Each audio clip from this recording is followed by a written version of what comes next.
Oke. Dari Eh, slide ke 18 ya kalau nggak salah. oh Ah ya, iya itu benar. spotlight. Oke, Ul, mangga silakan. Oke. Bentar ya bentar saya. Nyetak dulu sebentar. Oke, udah. Oke, BTW guys, bagaimana kabar kalian semua siang hari ini? Apakah ada yang mudik atau yang belum libur? Kalau misalnya belum libur ya udah syukurin aja lah. Semoga cepat dapat libur dan yang udah libur silakan enjoy. Jangan lupa kita maksimalkan sisa-sisa Ramadan yang ada gitu kan. Karena eh, tadi kata khotib yang khutbah di masjid gua, alhamdulillah Jumatan, apa tidaklah lengkap kalau misalnya kita Ramadan ini tidak mendapatkan ampunan dari Allah Subhanahu wa taala. Maka dari itu mari kita mengejar ampunan itu bersama-sama agar kita dipertemukan kembali di surga. Anjay. Oke, mangga langsung kita kembali ke Rofiul. Oke. Bismillah. Suaranya agak gaduh nggak? Enggak, ul, aman aman. Enggak ya. Lagi di mobil. Oke, Bismillahirrahmanirrahim. Alhamdulillahirrahmanirrahim. Wassalatu wassalamu ala sayyidina mursalin wa ala alihi wa sahbihi ajmain amma ba'du. Allahumma ftah alaina futuhal arifina bihikmatik wansur alaina rahmatak wa dzakirna ma nasina ya zal jalali wal ikram. Oke, gimana kabar teman-teman sekalian? Semoga dalam keadaan sehat walafiat ya. Dan saya ucapkan terima kasih kepada teman-teman yang udah mau hadir dan menanggup untuk hadir. Karena emang maklum ya kalau misalkan pada sibuk, ada yang udah mudik, ada tadi yang masih gawe tadi kan, ada sih paling lagi gawe kayaknya tadi dan sebagainya. Ya, mudah-mudahan aja majelis kita kali ini dihitung sebagai pahala karena dengan juga kan namanya majelis ilmu ya. Oke, Enggak nih. Harusnya ini menjadi materi terakhir di hari esok sebagai penutup dari bab sholat. Tapi berhubung materi yang harusnya hari ini lagi berhalangan, Ustadz Hafiz, jadi kita tukeran role ini hari ini dan beliau besok. Namun konsekuensinya adalah materi yang disampaikan ini harusnya materi kelanjutan dari materi psikopet. Jadi mungkin agak beberapa hal yang belum dipahami, nanti Ani berusaha sampaikan sedikit sedikit. Dan sebagaimana yang disampaikan oleh Gopal barusan, kita bakal ngebahas tentang sujud sahwi, kemudian jamak, dan juga kosor sholat. Oke, Gopal, ini ada waktu berapa lama buat isi? Pal? Oh, kita nyantai ul sampai setengah tiga jam tigaan. Jadi paling kalau mau sampai setengah tiga biar ada sisa waktu buat sesi pertanyaan. Oke, oke. Sebelum Ani mulai, seperti biasa, izinkan Ani sedikit menyampaikan sedikit kultum. Bentar aja, paling cuma 2 menit ya. Ya, semoga bermanfaat buat teman-teman sekalian. Jadi begini, kemarin tuh Ani sempat pas lagi scroll TikTok ya, itu nama sebuah kisah. Kenapa Ani bilang TikTok? Supaya teman-teman sekalian kalau nggak percaya silakan nggak percaya, karena sumbernya nggak percaya. Tapi kalau kuliah dikisahkan ada seorang soleh, seorang ulama, dia ditanya sama seorang, wahai syekh, wahai ustadz, si fulan ini puasanya rajin, sholatnya rajin, ibadahnya juga rajin, tapi kok mulutnya itu masih menyakiti orang lain, tapi kok tingkah lakunya itu masih menzalimi orang lain. Lalu apa gunanya dia beramal soleh? Nah, kemudian si alim ini menjawab, barangkali Allah membiarkan dia beramal soleh itu supaya amal solehnya itu terus-menerus buat kalian, buat orang-orang yang dia zolimi. Dan nauzubillah min dzalik ya, semoga kita nggak jadi golongan ini. Nah, kenapa nih sampaikan ini di akhir, di awal? Karena supaya menjadi pengingat bagi kita semua bahwasanya barangkali dan jangan terjadi ya, ada satu di antara tindakan kita yang menyebabkan amal kita itu hilang, yang menyebabkan malah kita nambah. Dan nanti di akhir, tolong ingatkan kami bakal ngasih tahu gimana caranya kita bertaubat dari dosa gibah tanpa harus minta maaf ke korban. Nanti tolong diingetin di akhir ya, karena takutnya waktu nggak cukup. Oke, sekarang kita mulai aja. Bismillah. Kita ada 3 bab ya. Bab pertama tentang sujud sahwi. Teman-teman juga ada ngasihnya. Sujud sahwi ini artinya sujud yang dilakukan karena seorang itu sahwi atau lupa. Kenapa namanya nggak sujud isyan? Padahal nasia dengan saha itu kan sama-sama lupa. Ya nggak sih? Kalau dulu kan di pondok itu pas kita yom lugo, kita sering ngomong nasi itu, aku lupa, aku lupa. kenapa nggak sujud isyan? Apa namanya sujud sahwi? Itu karena di antara ulama ada yang mengatakan bahwasannya bedanya sahwi dengan sujud isyan itu, sahwi itu adalah lupa yang kalau diingatkan, kalau disinggung sedikit, seorang itu bakal ingat lagi. Beda dengan nisyan. Nisyan itu lupa yang udah bener-bener lupa. Harus ngafal dari awal lagi. Makanya kenapa namanya sahwi? Karena sahwi ini lebih tepat dibandingkan nisyan. Begitu. Eh Langsung aja. Secara hukum, sujud sahwi itu hukumnya sunnah. Jadi teman-teman sekalian yang pas lagi sholat itu meninggalkan atau melakukan beberapa hal yang sekiranya mengurangi nilai sholat itu disunahkan untuk melakukan sujud sahwi. Sunnah ya, bukan wajib. Dan juga hukumnya itu menjadi wajib hanya dalam satu kondisi, yaitu bagi makmum ketika dia berjamaah dengan imam dan imamnya melakukan tindakan yang menyuruh dia untuk sujud sahwi. Karena mau gimana pun juga makmum itu diwajibkan untuk taklid ke imam ya. Bahkan seandainya si imam ini sujud sahwi, tapi imamnya nolak malah ikutan, maka konsekuensinya sholat makmum itu batal. Bacaannya, apa yang dibaca ketika sujud sahwi? Oh ini slide yang lama nih. Udah nggak apa. Eh Sujud sahwi itu bentuknya ini ya, dengan dua kali sujud yang diselingi oleh jeda sedikit. Dan di setiap sujudnya itu kita membaca bacaan yang sama seperti kita sujud pada biasanya. Subhana rabbiyal a'la wa bihamdi ya. Bahkan kalau kata sebagian ulama, kalau sujudnya itu terjadi karena sebab lupa, misalkan lupa tahiyat awal atau lupa lupa apalah, nanti kita sebutin di tengah-tengah ya. Itu dia disunahkan bacanya subhanalladzi la yashu wa la yanam gitu. Ada juga ulama yang bilang kalau misalkan dia meninggalkan sesuatu itu dengan sengaja, bukan karena lupa, maka bacanya adalah istighfar. Astagfirullahaladzim gitu. Kemudian tempatnya itu dilakukan ketika setelah dari bacaan tasyahud akhir. Berarti yang bacaan ini ya, at-tahiyatul barakatuh dan sebagainya, dan juga dilakukan sebelum salam. Ini di mazhab Syafi'i ya. Karena nanti mazhab lain ada yang dia itu dilakukan setelah salam, seperti mazhab Hanbali. Kemarin kami di kampus juga kan ada salat zuhur, itu imamnya salah rakaat kan.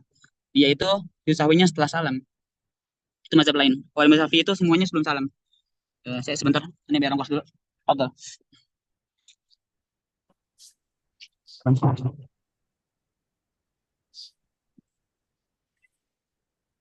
Oke, lanjut. Jadi teman-teman nanti yang misalkan ragu dengan jumlah rakaat dan sebagainya, itu setelah baca tasyahud akhir dan sebelum salam, dia sujud dua kali. Kemudian gimana? Ah, angkatan. Oh, saya ngumpul. Oke. Lanjut aja. Kemudian seandainya orang itu lupa untuk sujud sahwi dan dia keburu salam, maka dia sudah nggak bisa menyusul atau merapel sujudnya tadi.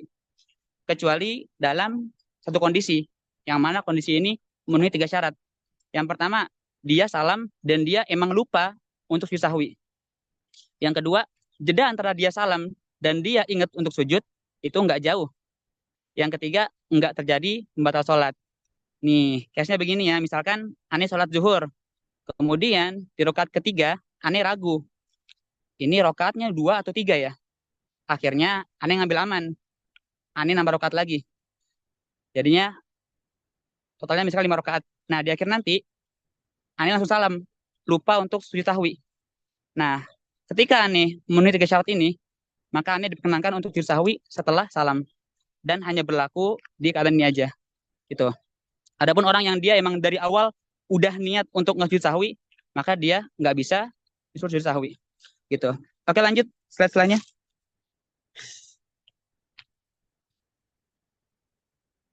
Nah, sekarang ini harusnya materi kopet ya, tapi yang disampaikan karena penting dan berkaitan dengan materi kita hari ini. Sholat itu bagian-bagiannya bisa dibagi menjadi 3. Yang pertama rukun. Dalam bab fikih, setiap kali disebutkan rukun, artinya inti. Inti dari suatu ibadah, suatu amalan. Yang mana kalau ditinggalkan, kalau tidak dikerjakan, amalan tersebut batal, nggak sah gitu. Makanya tertulis di situ bahwasannya rukun itu menyebabkan sholat batal kalau dia tinggalkan. Dan itu kalingan kayaknya ya. Ya, rukun ini ada tiga ya.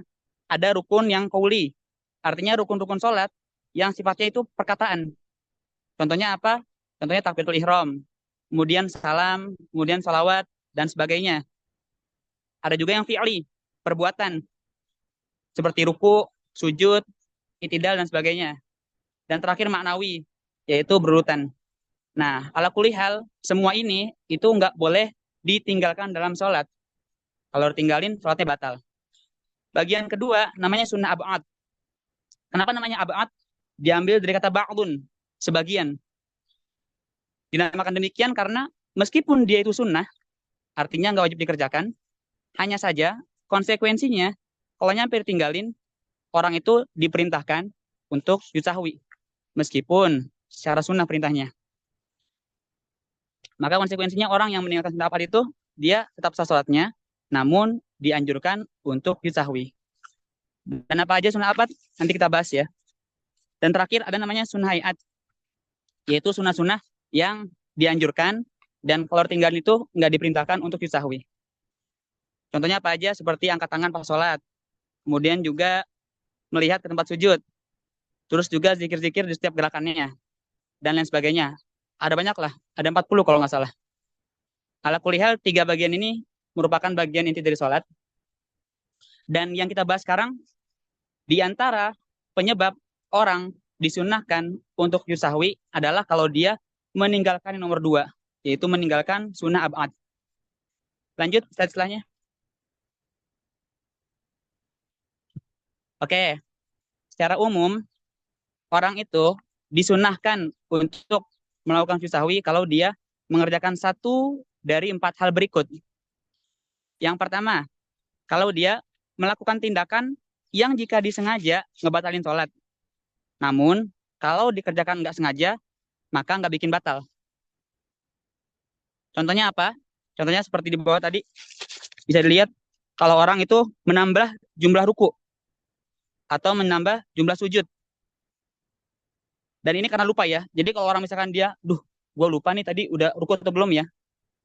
Maka dia melakukan lagi dengan nggak sengaja, dengan lupa, maka orang-orang ini disunahkan untuk yusahwi. Terus juga orang yang berdiri buat nambah rokaat. Karena kan kejadian ya, kayak kita tuh lagi nggak fokus pas sholat, kemudian pas rokaat terakhir, bukannya salam, kita malah berdiri lagi. Nah, tindakan berdiri ini, kalau disengaja itu bikin sholat batal. Tapi kalau emang nggak sengaja, kalau karena lupa, maka nggak batal dan disunahkan untuk yusahwi. Dan yang terakhir itu kalau dia makan atau ngomong sedikit dan nggak disengaja ya, sekali lagi. Karena kalau disengaja, baik sedikit maupun banyak itu bikin batal. Tindakan ini kalau dikerjakan itu membuat seorang disunahkan untuk mengerjakan sujud sahwi.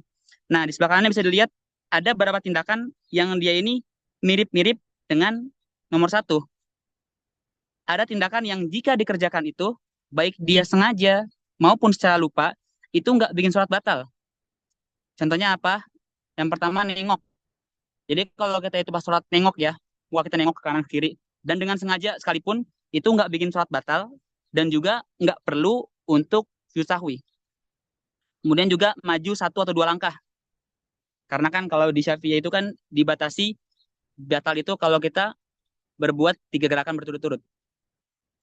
Nah, yang tadi itu adalah tindakan-tindakan yang kalau dikerjakan baik sengaja maupun nggak sengaja itu bikin sholat nggak batal. Yang kedua, di bawahnya ada tindakan-tindakan yang kalau dikerjakan baik sengaja maupun nggak sengaja sholat batal. Ini slide-nya di mana ya?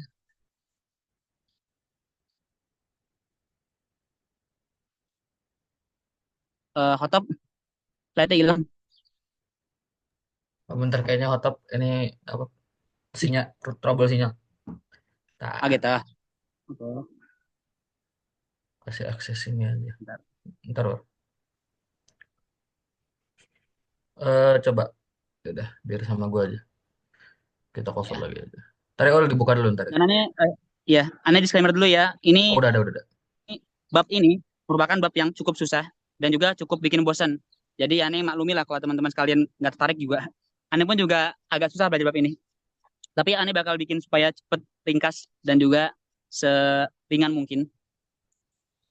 Oke, yang sebelah kanan, yang kedua, tindakan-tindakan yang jika dikerjakan mau sengaja, itu bikin sholat batal. Contohnya apa? Bergerak, makan, dan bicara yang banyak. Ini mau kita sengaja, mau nggak sengaja, itu bikin sholat batal. Dan karena bikin sholat batal, orang-orang yang ngelakuin ini, itu nggak diminta sujud sahwi. Ya gimana sujud sahwi, orang dia udah batal sholatnya. Yang kedua, penyebab dari seorang diminta untuk kerjaan sujud sahwi adalah kalau dia meninggalkan aba'adus sholah, meskipun secara sengaja. Dan ini yang tadi kita bahas di diagram sebelumnya, yaitu setiap tindakan yang mana kalau ditinggalkan menyebabkan untuk mengerjakan sujud sahwi. Dan ab'adus sholah itu ada banyak teman-teman. Kalau dilihat-lihat itu ada 9, ada 12 dan sebagainya lah. Tapi Ane ringkas di sini menjadi 3 poin. Yang pertama, tasyahud awal.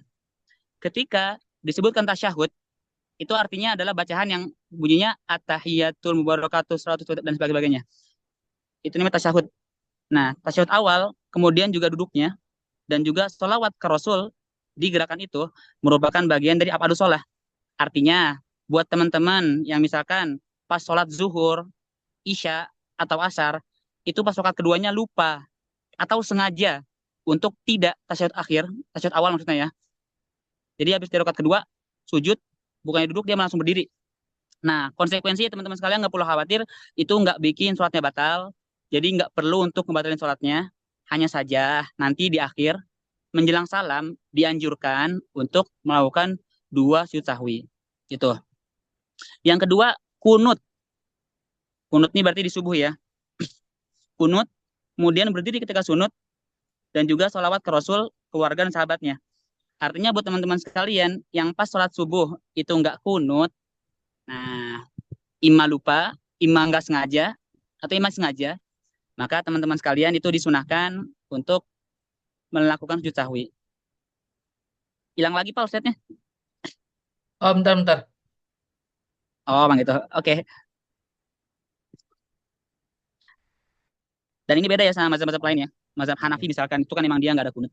Kayaknya. Yang ketiga, sholawat ke keluarga Rasul di tasyahud akhir.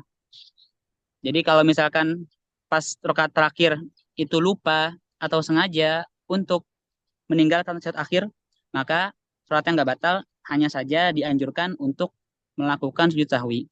Nah, 3 poin ini adalah gerakan-gerakan sholat, amalan-amalan sholat, bacaan-bacaan yang kalau ditinggalkan itu nggak bikin batal, hanya saja dianjurkan untuk sujud sahwi. Oke, lanjut ke poin ketiga.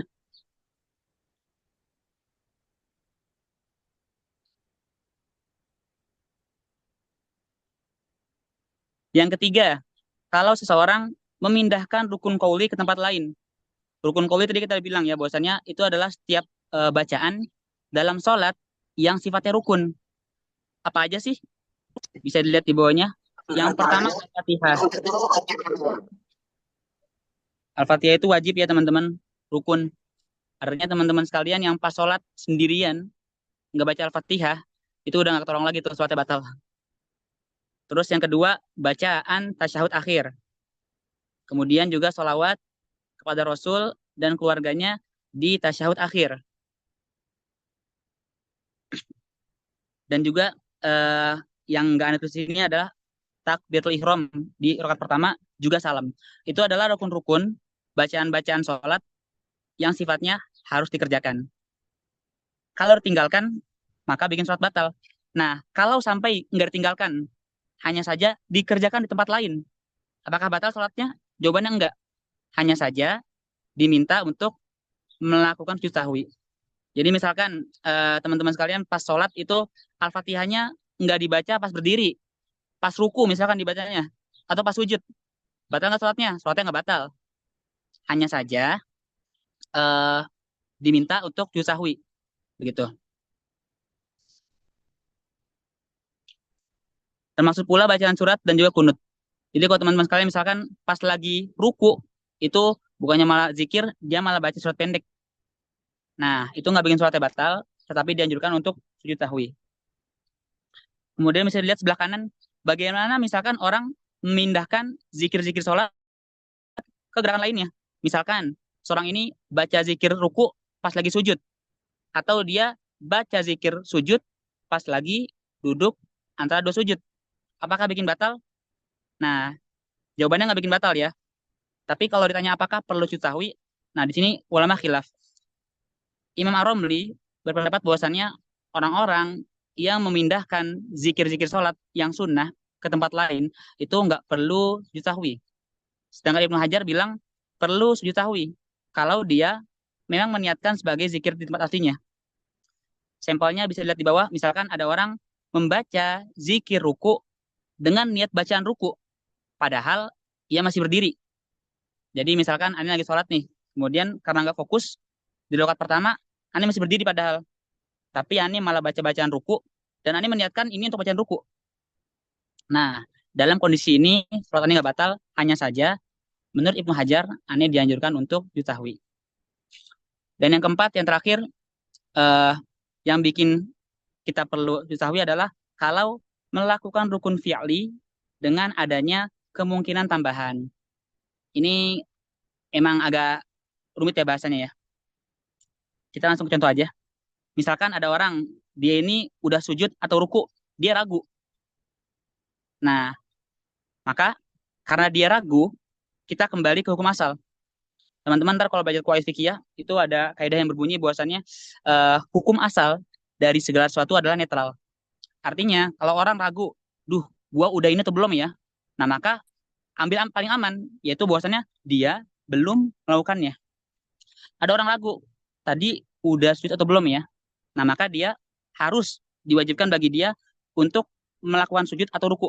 Meskipun nantinya ternyata dia sadar, wah ternyata tadi udah sujud loh. Akhirnya malah jadi ruku tambahan.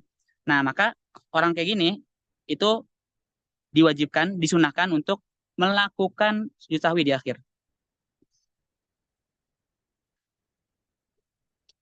Oke, setelahnya.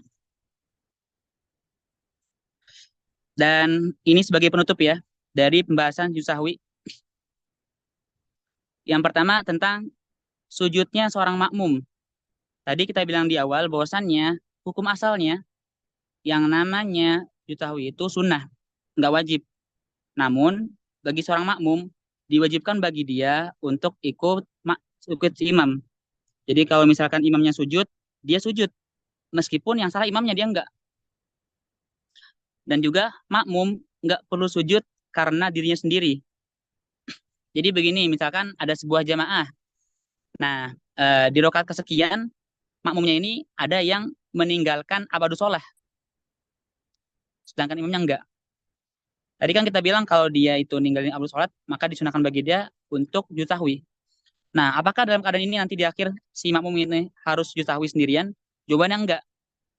Dan enggak boleh. Jadi kalau dalam jamaah itu kan makmum diperintahkan untuk ikut imam. Jadi kalau imamnya nggak sujud sahwi, ya dia juga nggak perlu sujud sahwi. Meskipun padahal dia salah. Lanjut di paragraf setelahnya. Dan makmum yang masbuk itu diwajibkan untuk ikut sujud sahwi bareng imam.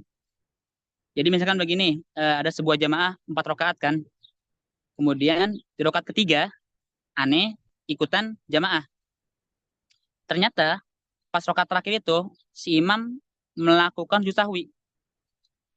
Maka meskipun aneh masbuk, meskipun aneh joinnya setelah imam salah, aneh tetap diwajibkan untuk ikut imam sujud sahwi. Dan juga disunahkan bagi makmum untuk sujud lagi nantinya di akhir sholat. Jadi untuk makmum yang masbuk itu diwajibkan sujud sekali, kemudian di akhir sholat dia dianjurkan untuk sujud lagi 2 kali. Jadi kalau dihitung ada 4 kali sujud buat dia. Dan yang terakhir, kasus tentang orang yang ragu dengan jumlah rakaat sholat. Ini sering kejadian ya, kalau kita lagi sholat dan gak fokus, kita kayak mikirin tadi udah 3 atau 4 rakaat ya.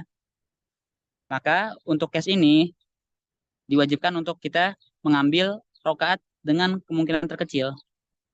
Kalau ragu antara 3 atau 4, kita ngambil 3. Kemudian ntar di akhir kita disunahkan gak wajib ya untuk sujud sahwi. Nah, bagaimana misalkan kalau setelah salam itu dia ragu. Jadi ragunya ini bukan pas sholat, tapi dia sholat, set, set, set, pas di akhir, habis salam, muncul keraguan. Tadi gue sholat berapa rakaat ya? 3 atau 4? Jawabannya adalah kalau dia ragu setelah sholat, itu dia nggak perlu ngulang sholat. Ya ini kabar gembira buat teman sekalian ya. Dia nggak perlu ngulang sholat, kecuali kalau ragunya ini terkait dengan 3 hal. Yang pertama, ragu terhadap apakah sudah takbir atau belum. Takbir dari awal sholat ya. Yang kedua, dia ragu udah niat atau belum. Yang ketiga, dia ragu udah atau belum ya. Nah, dalam 3 hal ini, keraguan itu mewajibkan untuk kita mengulang sholat. Begitu. Oke, tadi sekilas tentang sujud sahwi.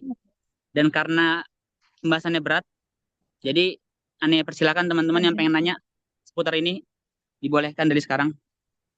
Kalau nggak ada, kita langsung skip ke bab safar ya. Gue mau nanya, Ul. Ya, Ini mah apa? Ini mah serius karena apa namanya? Emang sering kejadian juga gitu. Biasanya kalau aneh tuh kejadiannya ini, suka lupa udah duduk di antara dua sujud atau belum. Jadi kayak takutnya malah duduknya 2 kali. Nah, itu tetap harus sujud sahwi nggak? oke. Yang pertama, duduk antara 2 sujud itu masuk ke dalam rukun sholat ya. Ah, Jadi kalau ditinggalkan bikin batal. Yang kedua, tadi kan Gopal nanya tentang ragu ya Pal ya. ah. Jadi kadang kayak udah atau belum, jadi kayak malah jatuhnya duduknya 2 kali gitu. Sama sih Pal. Aneh baru kemarin sih pas malam 27 kan itikaf di Nabawi kan. Itu karena aneh ngantuk, aneh sholatnya kayaknya aneh ruku 4 kali sujud kayaknya dah. Ya kuliah itu karena kita udah ngambil hati-hati ya. Kita udah mengerjakan lebih dari yang diminta. Itu nggak masalah, nggak bikin batal. Hanya saja tadi di akhir disunahkan untuk yusahwi. Begitu. Hmm. Tuh. Yang penting ini ya, kalau tadi case-nya antara meninggalkan atau mengerjakan lebih sebuah rukun, lebih baik kita mengerjakan lebih. Itu. Oke, ada lagi yang lain?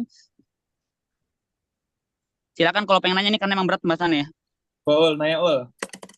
Ya, Eh, kan tadi kan ente bilangnya orang itu kalau misalkan nggak ikut gerakan imam itu sholatnya batal kan.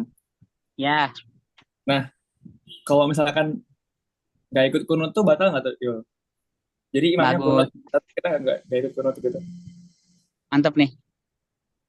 Ini detail sih.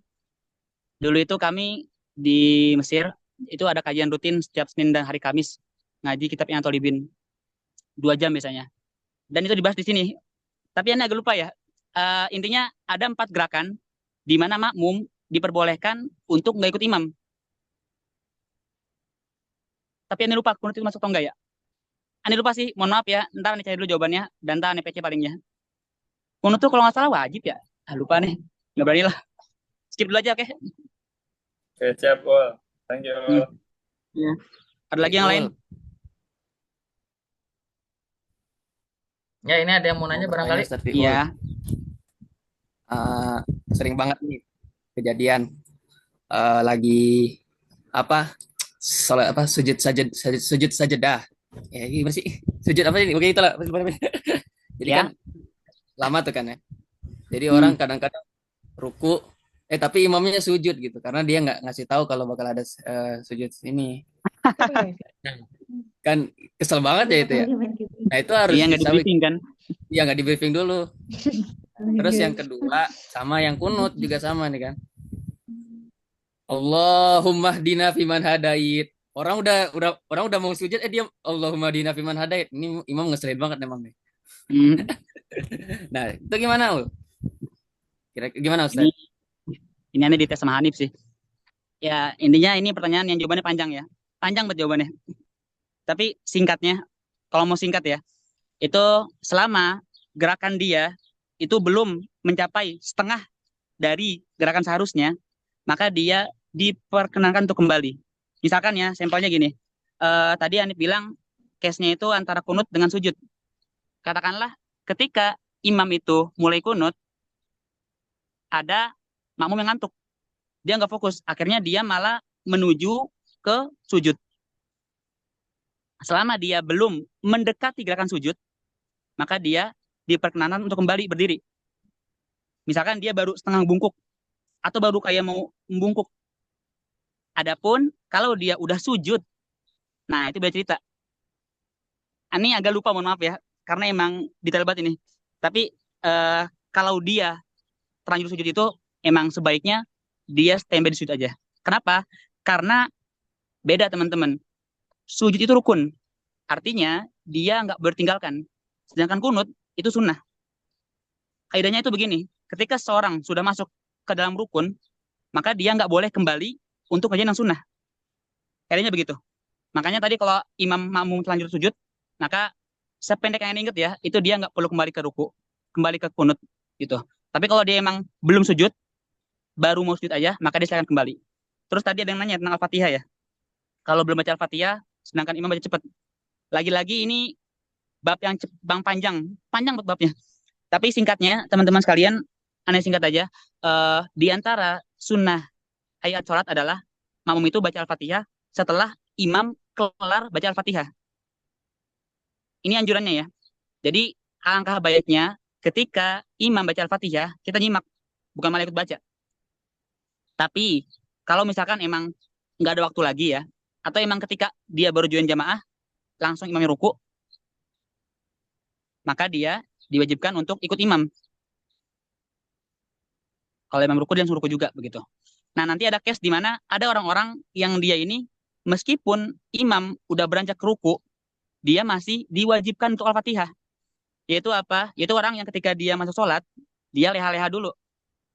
Dia leha-leha dan dia nggak langsung baca Al-Fatihah. Sehingga waktu dia terbuang. Konsekuensinya adalah ketika imam ruku, orang ini, makmum ini, itu diwajibkan untuk menyelesaikan bacaan Al-Fatihahnya selama kadar waktu yang dia buang untuk leha-leha. Dan untuk detailnya, aneh bahas di tulisan aneh ya, di Unta Fabi atau di akun IG aneh, itu silakan dibaca. Dan saking panjangnya pun aneh nggak nulis lagi, karena emang aneh mikir kayak orang nggak ada peduli kayaknya dah. Tapi ntar kalau pengen tahu detailnya, ntar aneh jelasin secara panjang lebar. Oke. Kemudian Pak tadi nanya, lupa rokat tadi kan ambil. Ya, itu juga sama. Kalau dia lupa rokat, kemudian dia malah ngambil yang paling sedikit, dia di akhir yusahwi. Dianjurkan ya, nggak wajib. Dan ini mohon maaf ya kalau ini tadi banyak nggak taunya, karena emang sekali lagi ini bab yang rumit. Aneh belum buka hasia-hasia lagi. Tapi ntar bagi yang pengen benar-benar pengen tahu, PC aja ntar cari dulu jawabannya. Ada lagi yang pengen tahu atau pengen bertanya? Menambahkan juga boleh. Nggak ada? Oke, kalau nggak ada, sekarang Izin kita tanya, beranjak. Wil. Oh, iya silakan. Oh, boleh, boleh. Langsung aja. Kalau misalnya, jadi kan misalnya tempat sholat berjamaah yang perempuan itu kan beda.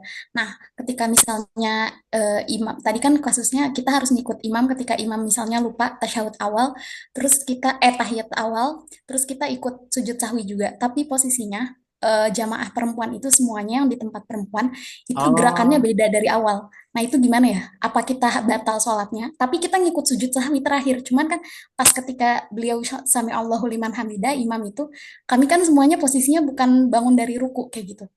Nah itu tapi mau bangun dari tahiyat awal gitu. Apa itu kita sholatnya harus ngulang atau seperti apa? Terima kasih. enggak. Oh ya, bagus pertanyaannya.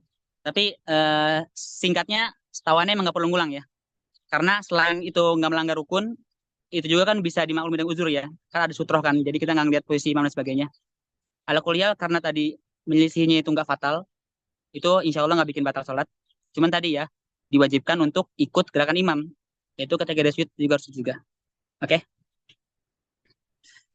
Oke, ada lagi mau nanya? Ya, ya, oke. Bagus nih yang nanya tadi. Ani ulangi lagi ya. Ketika masbuk misalkan, aneh ikut rokaat kedua, sedangkan imamnya itu 4 rokaat. Maka nanti pas imam mau salam, kan beliau kan sujud sahwi kan. Nah, yang pertama aneh wajib ikut beliau sujud. Nah, yang kedua, pas aneh berdiri, sholat sendiri kan, sholat mandiri, di akhir sholat nanti aneh disunahkan, nggak wajib, disunahkan sujud lagi untuk salahnya si imam tadi. Jadi kalau ditanya misalkan kapan sih seorang itu diwajibkan diminta untuk sujud 2 kali? Jawabannya tadi, ketika makmum masbuk ikut sujudnya imam. Dia wajib sujud sekali bareng imam dan juga disunahkan sujud lagi ntar. Gitu. Oh iya, lagi paling penting ini ya teman-teman ya. Jadi untuk orang yang sholat sendirian, meskipun dia melakukan banyak sebab, dia hanya diminta sujud 2 kali aja. Jadi begini, misalkan aneh rokat kedua ninggalin tahiyat awal. Kemudian pas rokat ketiga, aneh misalkan nambah gerakan, nambah ruku, nambah sujud. Nah, kan ada 2 penyebab, berarti kan ada 2 sebab di mana aneh wajib sujud sahwi. Nah, hanya karena ada 2 sebab, itu nggak bilang aneh wajib sujud lebih dari sekali. Aneh hanya perlu sujud 1 kali aja. Jadi jangan sampai gara-gara, wah tadi gue banyak salahnya nih, akhirnya dia mandiri nambah jadi 6 kali sujud gitu. Itu nggak boleh. Oke, ada lagi yang mau nanya? Nggak ada ya? Kalau nggak ada, kita bakal beranjak ke bab paling seru, bab paling kepake, terutama hari-hari ini, yaitu bab tentang safar. Boleh diganti halaman? Dan di bab ini, kita bakal bahas banyak hal yang orang sering miskom. Dan nauzubillah, bisa jadi itu orang nggak sah sholatnya. Oke, ini bakal berusaha pelan-pelan di sini. Bismillah. Dalam sebuah safar, itu kita mengenal ada namanya rukhsah, keringanan. Teman-teman yang PK pasti nggak asing ya. Ada rukhsah, ada azimah. Rukhsah itu artinya keringanan hukum. Sedangkan azimah artinya hukum asal. Nah, rukhsah dalam safar ini itu terbagi menjadi 2. Yang pertama ada rukhsah, ada keringanan yang hanya berlaku di safar yang panjang. Nah, teman-teman, kalau Ani bilang safar panjang itu artinya safar yang dia jaraknya itu lebih dari 89 km. Nanti kalau kalian baca-baca buku lain, ada yang ingin 82, ada yang ingin 84, dan sebagainya. Bahkan kalau di Hanafiya itu, dia 120 kalau nggak salah. Tapi Ani ngambil yang paling tengah aja ya, 89 km. Ini pendapatnya Syekh Mustafa Abdul Nabi, gurunya Karam Sidik. Nah, kalau sebuah safar itu mencapai melebihi 89 km, maka dia diperkenankan mendapat 4 macam rukhsah. Yang pertama, dia boleh qasar sholat. Artinya dia boleh memangkas rakaat sholat yang 4 menjadi 2. Yang kedua, dia diperkenankan untuk menjamak sholat atau merapel sholat. Boleh jamak takdim, boleh jamak takhir. Yang ketiga, dia diperbolehkan untuk enggak puasa Ramadan, untuk mokel. Namun, dengan syarat safarnya itu sudah berangkat sebelum dia mulai berpuasa. Ini yang orang-orang sering salah paham ya. Dia mikirnya kayak, wah, gua mau safar nih. Padahal dia berangkat habis zuhur, dia nggak puasa hari itu. Itu nggak boleh. Nggak tepat lah. Lanjut, yang keempat, yaitu seorang diperkenankan untuk mengusap khuf. Ini jangan kepake sih. Ala kulihal, 4 hal ini itu hanya diperkenankan untuk orang-orang yang safarnya jauh, safar panjang. Safarnya itu 89 km. Di bawahnya ada lawannya, safar pendek. Safar-safar yang jaraknya nggak mencapai segitu. Apa aja keringanannya? Yang pertama, dia boleh nggak Jumatan. Ini yang laki-laki pasti pada seneng kan? Tapi dengan syarat yang sama dengan ketika dia nggak puasa, yaitu dia berangkatnya sebelum subuh. Ini Ani juga sebenarnya miskom sih. Dulu pas Ani di Mesir, rihlah bareng anak di Pren kan, ke pantai kita hari Jumat. Ani masih bodoh waktu itu. Ani nggak Jumatan teman-teman tuh. Bareng Al, bareng Salman. Duh, emang ya itulah tentang ilmu lah teman-teman lah. Padahal kita berangkat habis subuh, nggak sebelum subuh. Ala kulihal, boleh nggak Jumatan, meskipun safarnya nggak jauh, dengan syarat dia berangkatnya sebelum subuh. Yang kedua, boleh sholat sunnah di atas kendaraan. Jadi kan hukum masalah itu yang namanya sholat wajib berdiri, wajib madhab kiblat. Ada 2 keadaan di mana orang itu boleh nggak ngadep kiblat, boleh juga nggak berdiri. Yang pertama ketika dia sholat sunnah di safar, meskipun safar pendek. Yang kedua adalah ketika dia itu lagi perang dan lain sebagainya. Nah, singkatnya, setiap rukhsah yang berlaku di safar pendek itu pastinya berlaku di safar panjang. Hanya saja rukhsah yang berlaku di safar panjang itu nggak berlaku di safar pendek. Jadi jangan sampai teman-teman ya, kita qasar sholat, terus juga kita nggak nggak Jumatan boleh deh, kita nggak puasa, kita nggak jamak, padahal kita itu safarnya nggak jauh. Dan bisa dilihat sebelah kanan, ini poin-poin yang cukup menarik. Yang pertama, setiap sholat yang bisa dikosor, itu pasti bisa dijamak. Namun, nggak sebaliknya. Kenapa demikian? Karena qasar sholat itu hanya boleh buat musafir. Jadi jangan salah paham teman-teman ya. Meskipun jamak dan qasar itu saudaraan, adik abang, tapi mereka punya hukum sendiri. Qasar hanya boleh buat orang safar. Artinya orang yang sakit, orang yang sibuk lah, itu nggak boleh qasar sholat ya. Jangan sampai. Sedangkan jamak sholat itu lebih luas. Jamak itu boleh buat orang yang safar, boleh buat yang sakit, boleh buat yang kehujanan, dan bahkan ada pendapat lemah yang bilang boleh buat orang yang ada kesibukan. Itu paling penting kita bahas di akhir ya. Yang terakhir, sebelah kanan bawah, jamak dan qasar itu bisa dan boleh dikerjakan terpisah. Artinya boleh, aneh lagi safar nih, safar yang jauh, aneh 4 rakaat zuhur, 4 rakaat asar. Boleh juga 4 rakaat zuhur, 2 rakaat asar. Boleh juga masing-masing 2 rakaat tuh boleh. Itu opsional teman-teman sekalian ya. Oke, silakan lanjut halaman setelahnya. Nah, sekali lagi aneh tekankan, di sini aneh kurang persiapan. Kemudian di sini aneh sebisa mungkin meringkas menjadi poin-poin yang penting-penting aja. Poin-poin yang orang sering salah paham. Oleh karena itu, sangat mungkin ada poin nggak disampaikan. Nanti sekiranya teman-teman pengen nambahin, pengen komentar, pengen nanya, silakan. Apalagi teman-teman Sudan kan, teman Sudan, teman-teman Lipia dan lainnya itu silakan kamu koreksi lah. Ini banyak salah ntar. Oke, yang pertama, sholat itu boleh dikosor dengan syarat berikut. Yang pertama, syaratnya adalah sholat yang boleh dikosor, yang boleh dipangkas itu hanya sholat yang 4 rakaat, yaitu sholat zuhur, asar, dan juga sholat isya. Artinya, maghrib nggak boleh dipangkas, apalagi subuh. Yang kedua, orang yang boleh kosor sholat itu adalah orang yang safar dan dia punya tujuan untuk disafari. Misalkan aneh pengen safar ke Bekasi, pengen safar ke Mekah, ada tujuannya. Dalam kata lain, ketika aneh safar tanpa tujuan, ah mau jalan-jalan aja lah, gabut gitu kan, maka itu nggak dibolehkan untuk kosor. Yang ketiga, safarnya ini bertujuan baik, misalkan berdagang. Artinya orang yang dia safarnya itu bukan buat untuk hal baik, untuk hal-hal yang tercela lah ya, itu nggak dibolehkan untuk kosor. Nah, fun fact-nya teman-teman sekalian, ini kalau kalian cek semua di kitab-kitab Syafi'iyah, itu jelasin bahwasannya kalau kita jalan-jalan dengan niat ru'yatul bilad, dengan niat untuk lihat-lihat aja, lihat-lihat negeri, itu kita nggak dibolehkan kosor sholat. Ini penting banget ya. Jadi kalau kita misalkan jalan-jalan cuma dengan niatan, supaya bisa ngelihat negeri sana gitu kan, bisa jalan-jalan ke sini ke sana, itu kita nggak boleh safar sholat. Ini bahkan jelas ya, kalian cek aja di kitab Ian Tolibin dan lain-lain itu jelas banget ibaratnya. Nah, oleh karena itu, Syekh Mustafa Abdul Nabi itu menjelaskan dengan rinci di kitabnya Syarah Yakut Nafis. Beliau bilang, kalau mau aman, itu pas safar, kita niatkan untuk menghilangkan kejenuhan, supaya nanti bisa fokus belajar lagi. Nah, kalau kayak gini boleh, gitu. Atau kita safar dengan niat, ya tadi, misalkan untuk nemenin orang tua, dan sebagainya lah. Ala kuliah, jangan sampai kita safar tuh, kholis, niatnya itu cuma buat lihat-lihat doang. Nah, kalau kayak gini, mohon maaf, itu nggak boleh kita untuk kosor sholat. Yang keempat, safarnya ini bersifat mubah. Kalau pengen dijabarin tuh, safar ada 5 hukumnya. Yang pertama, ada safar yang wajib, yaitu safar buat haji, dan juga safar buat umroh yang pertama. Karena wajib ya, kata Syafi'iyah. Yang kedua, ada safar yang sunnah. Misalkan, safar dalam rangka ziarah ke Raudhah, atau untuk ziarah ke orang solih. Yang ketiga, safar yang mubah. Ya, banyak lah ya. Yang keempat, safar yang makruh. Kalau di Mu'jizat itu contohnya seperti orang yang safar, tapi dia itu bertujuan untuk menjual kain kafan hasil gosopan. Kalau nggak salah gitu deh, itu dia makruh tuh. Yang kelima, safar yang haram ya, yaitu safar yang memang untuk tujuan yang tercela.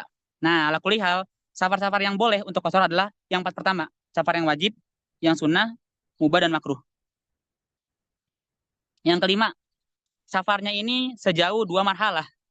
Nah, jadi teman-teman sekalian, marhalah itu adalah istilah orang Arab untuk perjalanan menggunakan unta selama 12 jam. Artinya, ketika dibilang 2 marhalah, itu orang Arab zaman dulu safar naik onta selama 24 jam. Kemudian kita nanyakan, kalau dikonvert ke zaman sekarang tuh berapa sih jaraknya? Ya, ke zaman sekarang kurang lebih 89,4 km. Ya teman-teman sekalian, salah ngambil yang berapa ya? 82, 83, 84, salah. Tapi aneh sarankan mending ambil yang paling jauh lah, ambil aman. Artinya, kalau dia safarnya nggak sampai segitu, kurang dari itu, maka nggak diperkenankan untuk kosor sholat. Yang keenam, nah ini paling penting nih, orang pada salah paham di sini. Kosor itu boleh dilakukan kalau pelakunya sudah keluar dari batas negeri, batas kota, atau batas desa. Ini orang sering miskom. Aneh pun juga dulu pas kecil kayak gitu. Misalkan, aneh pengen berangkat safar jauh. Nah, sebelum aneh berangkat, aneh malah qasar sholat. Itu nggak boleh ya. Kenapa demikian? Karena dalam Al-Quran itu jelas ibarahnya. Orang itu disebut musafir kalau dia sudah mulai safar. Bukan kalau dia baru mau berangkat safar. Artinya, kalau dia belum mulai safar, dia belum dapat keringanan-keringanan safar. Kapan disebut dia sebagai musafir? Ketika dia sudah keluar dari batas kota, batas desa. Ini tolong diperhatikan ya. Jadi kalau kita belum mulai safar, jangan coba-coba sekali-sekali itu kita kalau sholat. Berangkatnya jam 2 misalkan. Kemudian kita pas packing, mending kita sholat sekarang yuk. Kita kosor sholatnya itu nggak boleh lah. Jangan. Nah, kemudian pertanyaannya, kalau dikonvert ke zaman sekarang, kapankah sebuah daerah disebut keluar kota? Jadi kalau kita telusuri itu, dalam kajiannya itu Bu Yahya bilang, sebuah kawasan yang ada pengadilannya, ada kantor polisinya, ada rumah sakit, ada pasar, itu disebut sebagai kawasan yang kalau kita keluar, kita boleh disebut musafir. Zaman sekarang tuh mungkin kalau di Indo lebih dekat ke kecamatan. Artinya orang yang pengen safar, pengen kosor sholat, itu baru boleh kosor kalau dia udah keluar kawasan kecamatan. Gitu. Atau buat yang tinggal di desa bolehlah kalau dia keluar di desa. Gitu. Dan sekali lagi ya, kalau belum mulai safar, jangan coba-coba kosor sholat. Lanjut, yang ketujuh, kita diwajibkan untuk menghadirkan niat kosor ketika takbiratul ihram. Takbiratul ihram itu yang di awal sholat ya, yang pas angkat tangan itu, Allahu Akbar. Nah, ketika momen itu, kita harus menyertakan niat sholat sekaligus niat kosor sholat. Artinya, orang yang dia udah sholat, kemudian pas dia tengah-tengah sholat, dia baru, mending gue kosor deh. Nah, itu nggak boleh. Kalau dia kayak gitu, maka konsekuensinya dia nggak boleh kosor dan dia diwajibkan untuk menyempurnakan jadi 4 rakaat. Oke. Yang kedelapan, ini paling penting ya, tidak boleh bermakmum dengan orang yang sempurna sholatnya. Ini sebenarnya agak rumit sih prakteknya. Jadi misalkan Ani lagi safar, Ani tahu Ani berhak dapat kosor sholat, maka Ani hanya boleh kalau pengen jamaah bermakmum ke orang yang juga dia sholat lagi kosor. Artinya nggak boleh. Misalkan si imam 4 rakaat, Ani 2 rakaat. Meskipun Ani hanya kebagian salamnya aja. Ada orang nih, orang mukimin, penduduk asli. Dia lagi sholat, 4 rakaat, pas rakaat terakhir mau salam, Ani tepok dia. Ani join sholat. Nah nggak boleh tuh. Konsekuensinya kalau kayak gitu, nggak batal sih. Hanya saja Ani perlu menyempurnakan sholat jadi 4 rakaat. Gitu. Dan ini orang sih salah paham ya. Jangan sampai kejadian lah. Oke, lanjut setelahnya. Ya udah, karena tadi cukup berat, boleh deh yang pengen nanya atau pengen nambahin silakan. Kalau sholat Aku kalau mau ada. nanya, aku fans Ya, berat ya jamaah nih. silakan Bang Gopal. Kan Ya, ambil contoh gini, jamak pendek. Eh, kan misalnya kita aneh berangkat hari Jumat, contoh dari Kuningan ke Cirebon sebelum subuh. ya. Tapi aneh tahan tuh di tengah jalan sampai belum nyampe Cirebon nih, di tengah jalan aneh nahan sampai lewat Jumatan biar nggak Jumatan, itu boleh nggak Ul? Sebentar. Itu boleh sih, Pak. Boleh-boleh aja. Tapi ini kan, ente berangkatnya dari sebelum subuh kan, berangkat safarnya? Iya, sebelum subuh. Iya, nggak apa. Yang penting, udah keluar batas kota, ketika subuh, ketika belum ada subuh. Jadi kalau pas udah subuh dia baru keluar kota, itu nggak bisa. Gitu. Nggak masalah, Pak. Saya percaya Islam itu agamanya mudah dan memudahkan. Oke, itu boleh. Lanjut, yang lain boleh. Ini Oh, nggak sebenarnya ada berat satu kok. lagi nih Ul. Ini Ya, cukup sering silakan. ditemuin dalam kasus. Biasanya kan orang kosor nih, kalau nggak salah sepemahaman aneh dan sepengetahuan aneh, kita itu kalau sholatnya kosor itu bisa jamak 3 hari ya kalau nggak salah batasnya itu. Itu ntar di akhir ya. Di akhir. Nah, Ini ada bikin oh ya tabel udah khusus buat berarti di gituan. akhir aja. Karena ini harus Itu bagian paling konfliknya di penting. akhir Ya. berarti. Ada Oke. lagi yang lain? Yo, yang mau nanya. Ul, mau nanya Ul, Ya, silakan. apa namanya? Misal kita ke apa? Ke negara nih, itu kan safar jauh ya ke suatu negara Eropa lah. Nah di negara itu kita mau ke kotanya lagi nih, yang ujung misal juga jauh. Nah itu berarti hitungan zamannya gimana ya? Maksudnya iya harinya. Oke, paham. Oke, sebenarnya itu sintar sih masalah menjamak, tapi nggak apa sekarang ya. Dulu sempat tanya ke Anit tentang beginian kan. Dia kan jadi supir kan pulang kampung. Dia bilang dia ke kota-kota banyak gitu. Itu gimana hukumnya? Ya singkatnya, eh nanti ya Anit sebutin. Kalau dia memenuhi syarat-syarat tertentu, maka setiap dia pindah kota, itu dia dihitung safar baru.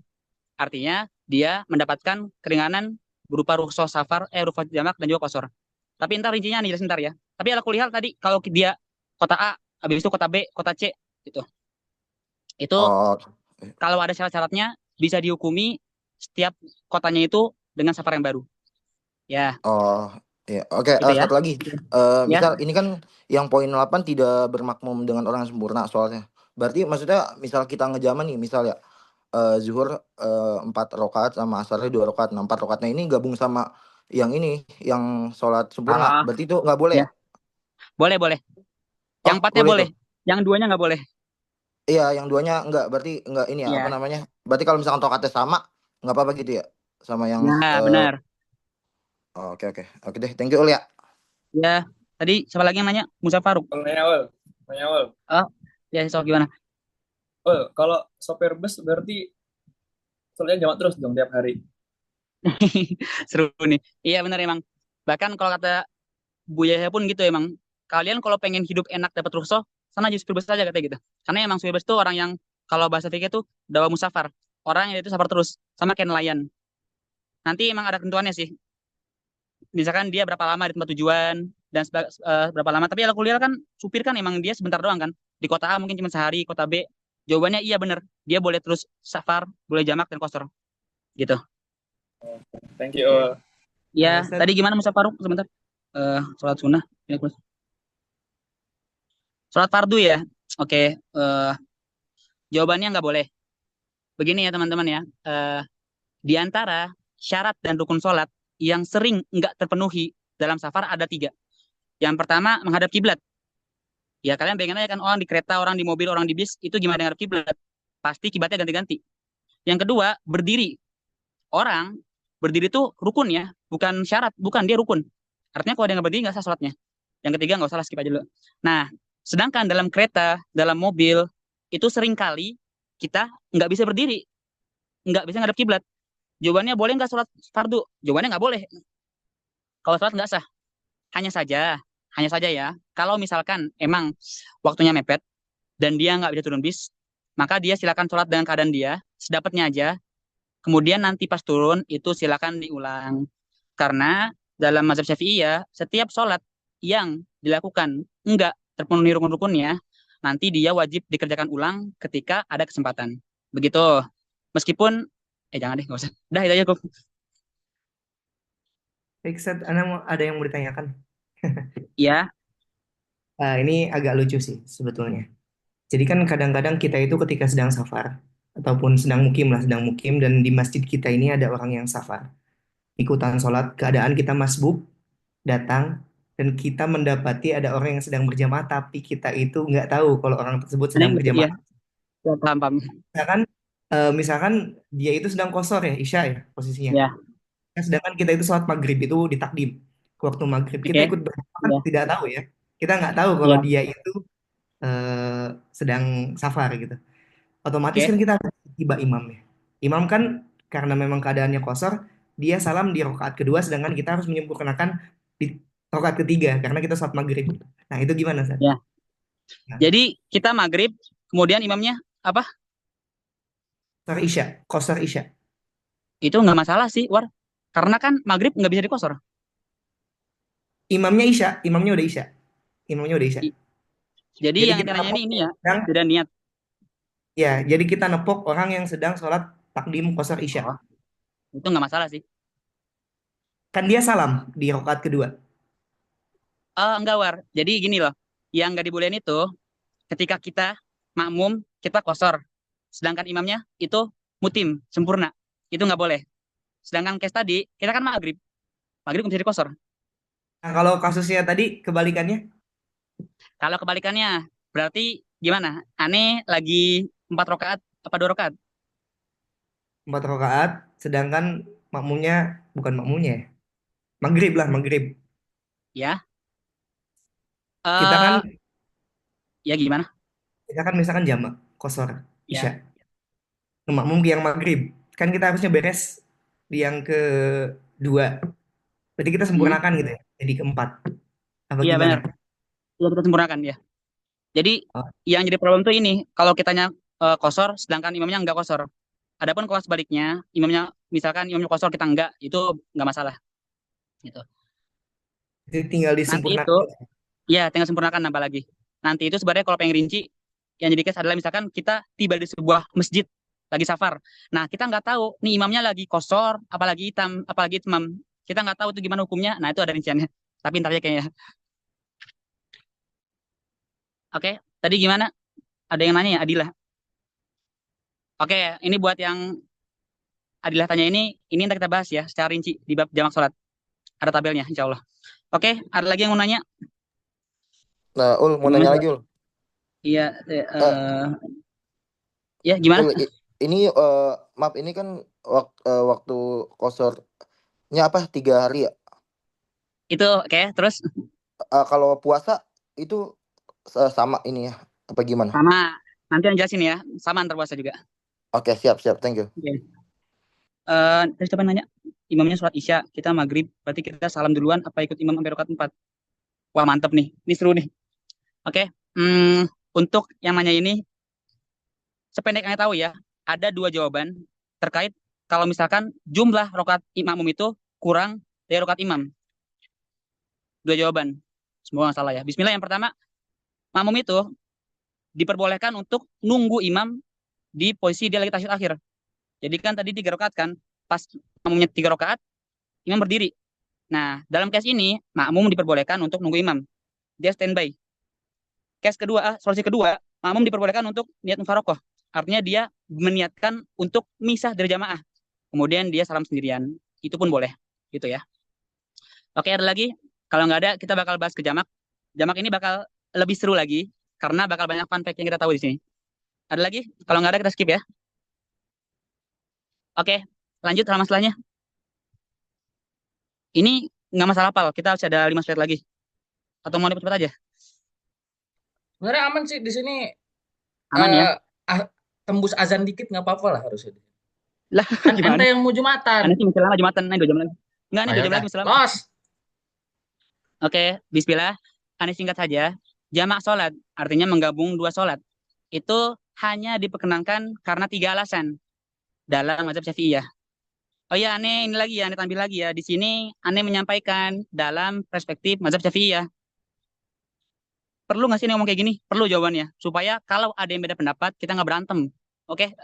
Meskipun aneh yakin teman-teman juga nggak ada orang yang kayak gitu ya. Orang yang dikit-dikit kalau beda pendapat, sebenarnya berantem gitu. Jadinya kalau teman dapat pendapat lain, dari ustadz lain, itu silakan aja. Selamat, terpercaya, dan juga amanah. Yang pertama, orang boleh jamak sholat kalau dia safar. Dengan cara tadi ya, safarnya safar yang jauh. Yang kedua, kalau dia kehujanan. Hanya saja, dalam case ini, dia hanya boleh jamak takdim, nggak boleh jamak takhir. Apa aja syaratnya? Ntar di akhir. Yang ketiga, dia boleh jamak kalau dia sakit. Dan sebenarnya, dalam mu'tamad mazhab, jadi pendapat yang utama di Syafi'iyah, itu jamak hanya boleh karena 2 hal aja. Yang nomor 1, nomor 2. Nomor 3 ini nggak boleh aslinya. Hanya saja nomor 3 ini dipilih sama banyak ulama Syafi'iyah, di antaranya Imam Nawawi. Lanjut, varian jamak udah nggak asing ya. Ada jamak takdim, ngerjain di awal waktu, ada jamak takhir, ngerjain di akhir. Oke, lanjut halaman setelahnya. Yang pertama, jamak takdim. Bentar, di sini ada Ucu Muhammad nggak? Ucu Muhammad ada nggak? Ucu Muhammad? Nggak ada ya? Nggak ada Ucu lagi. Udah, nggak masalah. Oke, lanjut. Yang pertama, jamak takdim. Jamak takdim ini, dia punya syarat yang lebih banyak dibandingkan jamak takhir. Yang pertama, dia harus berurutan, teman-teman sekalian. Dimulai dari sholat yang pertama. Artinya, kalau dia jamak takdim di waktu zuhur, dia harus zuhur dulu baru asar. Demikian pula kalau di maghrib. Maghrib dulu baru isya. Dan nggak boleh dibalik. Begitu. Yang kedua, niat jamak itu harus dihadirkan di sholat yang awal. Artinya begini, ketika Ani menjamak zuhur dengan asar, ketika Ani takbir sholat zuhur, itu Ani diwajibkan menghadirkan niat jamak sholat. Jadi Ani pas angkat tangan, Ani niatkan, ya Allah, saya niatkan, saya ini sholat zuhur sekaligus jamak dengan asar. Begitu. Yang ketiga, disyaratkan masih adanya waktu yang awal. Artinya nggak boleh ya, misalkan ya katakanlah asar tuh jam 3. Nah, aneh baru niat jamak takdim itu pas jam 3 lewat. Ya itu nggak boleh. Pas pengen jamak takdim itu diwajibkan masih ada waktu untuk yang pertama. Yang keempat, harus berkesinambungan. Ini penting banget teman-teman sekalian. Artinya harus langsung ketika kita salam berakhir dari yang pertama, kita langsung beranjak ke sholat yang kedua. Boleh nggak sih dijeda? Jawabannya boleh, hanya saja maksimal selama kadar 2 rakaat sholat. Demikian pula diperbolehkan misalkan dia habis sholat yang pertama, dia wudhu dulu, dulu, azan dulu tuh boleh. Tadi ya dengan syarat waktunya itu nggak melebihi waktu kadar sholat 2 rakaat. Katakanlah orang itu kalau sholat 2 rakaat 3 menit misalkan. Nah maka jeda antara yang pertama dengan yang kedua itu nggak boleh nyampe 3 menit. Kalau misalkan 3 menit, maka konsekuensinya sholat yang kedua nggak boleh dijamak. Harus dikerjakan di waktunya. Artinya teman-teman sekalian, misalkan ada yang jamak takdim, sholat zuhur. Habis dia jamak, dia salam, itu jangan sholat ba'diyah. Terus kapan ba'diyahnya? Ba'diyahnya diundur. Nanti setelah dia kelar jamak asar. Habis dia jadi bagusnya itu dia habis sholat zuhur, dia salam, langsung berdiri lagi untuk sholat asar. Begitu. Yang kelima, uzurnya itu masih berlanjut sampai masuki takbiratul ihram sholat kedua. Artinya nih misalkan ada orang sholat di kereta, kemudian keretanya punya musola, kemudian musolanya punya fitur auto kiblat, jadi dia bisa berdiri juga lah. Nah, misalkan dia jamak takdim sholat zuhur di jam 2:55, sedangkan asar tuh jam 3 pas. Nah, dia sholat zuhur, kemudian habis dia salam sholat zuhur, pas dia baru mau takbir sholat asar, keretanya udah memasuki kota yang dia tuju. Maka dalam keadaan ini, tadi kita udah bilang ya, dia sudah berhenti dari keadaan safar dan dia nggak boleh menjamak takdim, melainkan dia harus kerjain sholat asar di waktunya. Begitu. Oke, lanjut setelahnya. Jamak takhir ya. Nah, di sini jamak takhir dia punya syarat yang lebih sedikit dibandingkan jamak takdim. Yang pertama, dia hanya diwajibkan niat jamak takhir ketika masih ada waktu sholat pertama. Misalkan begini teman-teman, tadi kita ambil case lagi ya. Waktu zuhur itu jam 1 sampai jam 3 teng. Asar tuh setelahnya. Nah, ketika aneh pengen jamak takhir, maka aneh diwajibkan menghadirkan niat pengen nunda sholat itu di jangka waktu tadi, jam atau sampai jam 3. Artinya, jangan sampai ya, aneh baru menghadirkan niat jamak takhir itu pas azan asar. Aneh lagi jalan-jalan, kemudian azan asar baru mikir, gue mau jamak takdim aja lah, jamak takhir aja. Nah, itu nggak boleh. Artinya kita harus menghadirkan niat ketika masih ada waktu sholat pertama. Yang kedua, uzurnya masih berlangsung sampai sholat kedua berakhir. Nah, dari poin-poin ini bisa dipahami bahwasannya jamak takhir itu nggak harus berurutan. Dan jamak takhir itu nggak perlu berkesinambungan. Misalkan, aneh jamak takhir di waktu asar. Itu boleh aneh asar dulu baru zuhur. Kemudian juga boleh aneh asar dulu, jeda sebentar, lama pun boleh. Baru sholat zuhur juga boleh. Begitu. Itu seputar jamak takhir. Selanjutnya, jamak karena sakit. Sakit yang diperbolehkan jamak itu adalah sakit yang sampai bikin orang sulit untuk sholat di setiap waktunya. Misalkan ya, kita ambil case orang yang mau operasi. Dia operasi misalkan setengah hari. Dan kan nggak mungkin kan dia sholat pas lagi operasi gitu. Maka orang ini itu boleh jamak.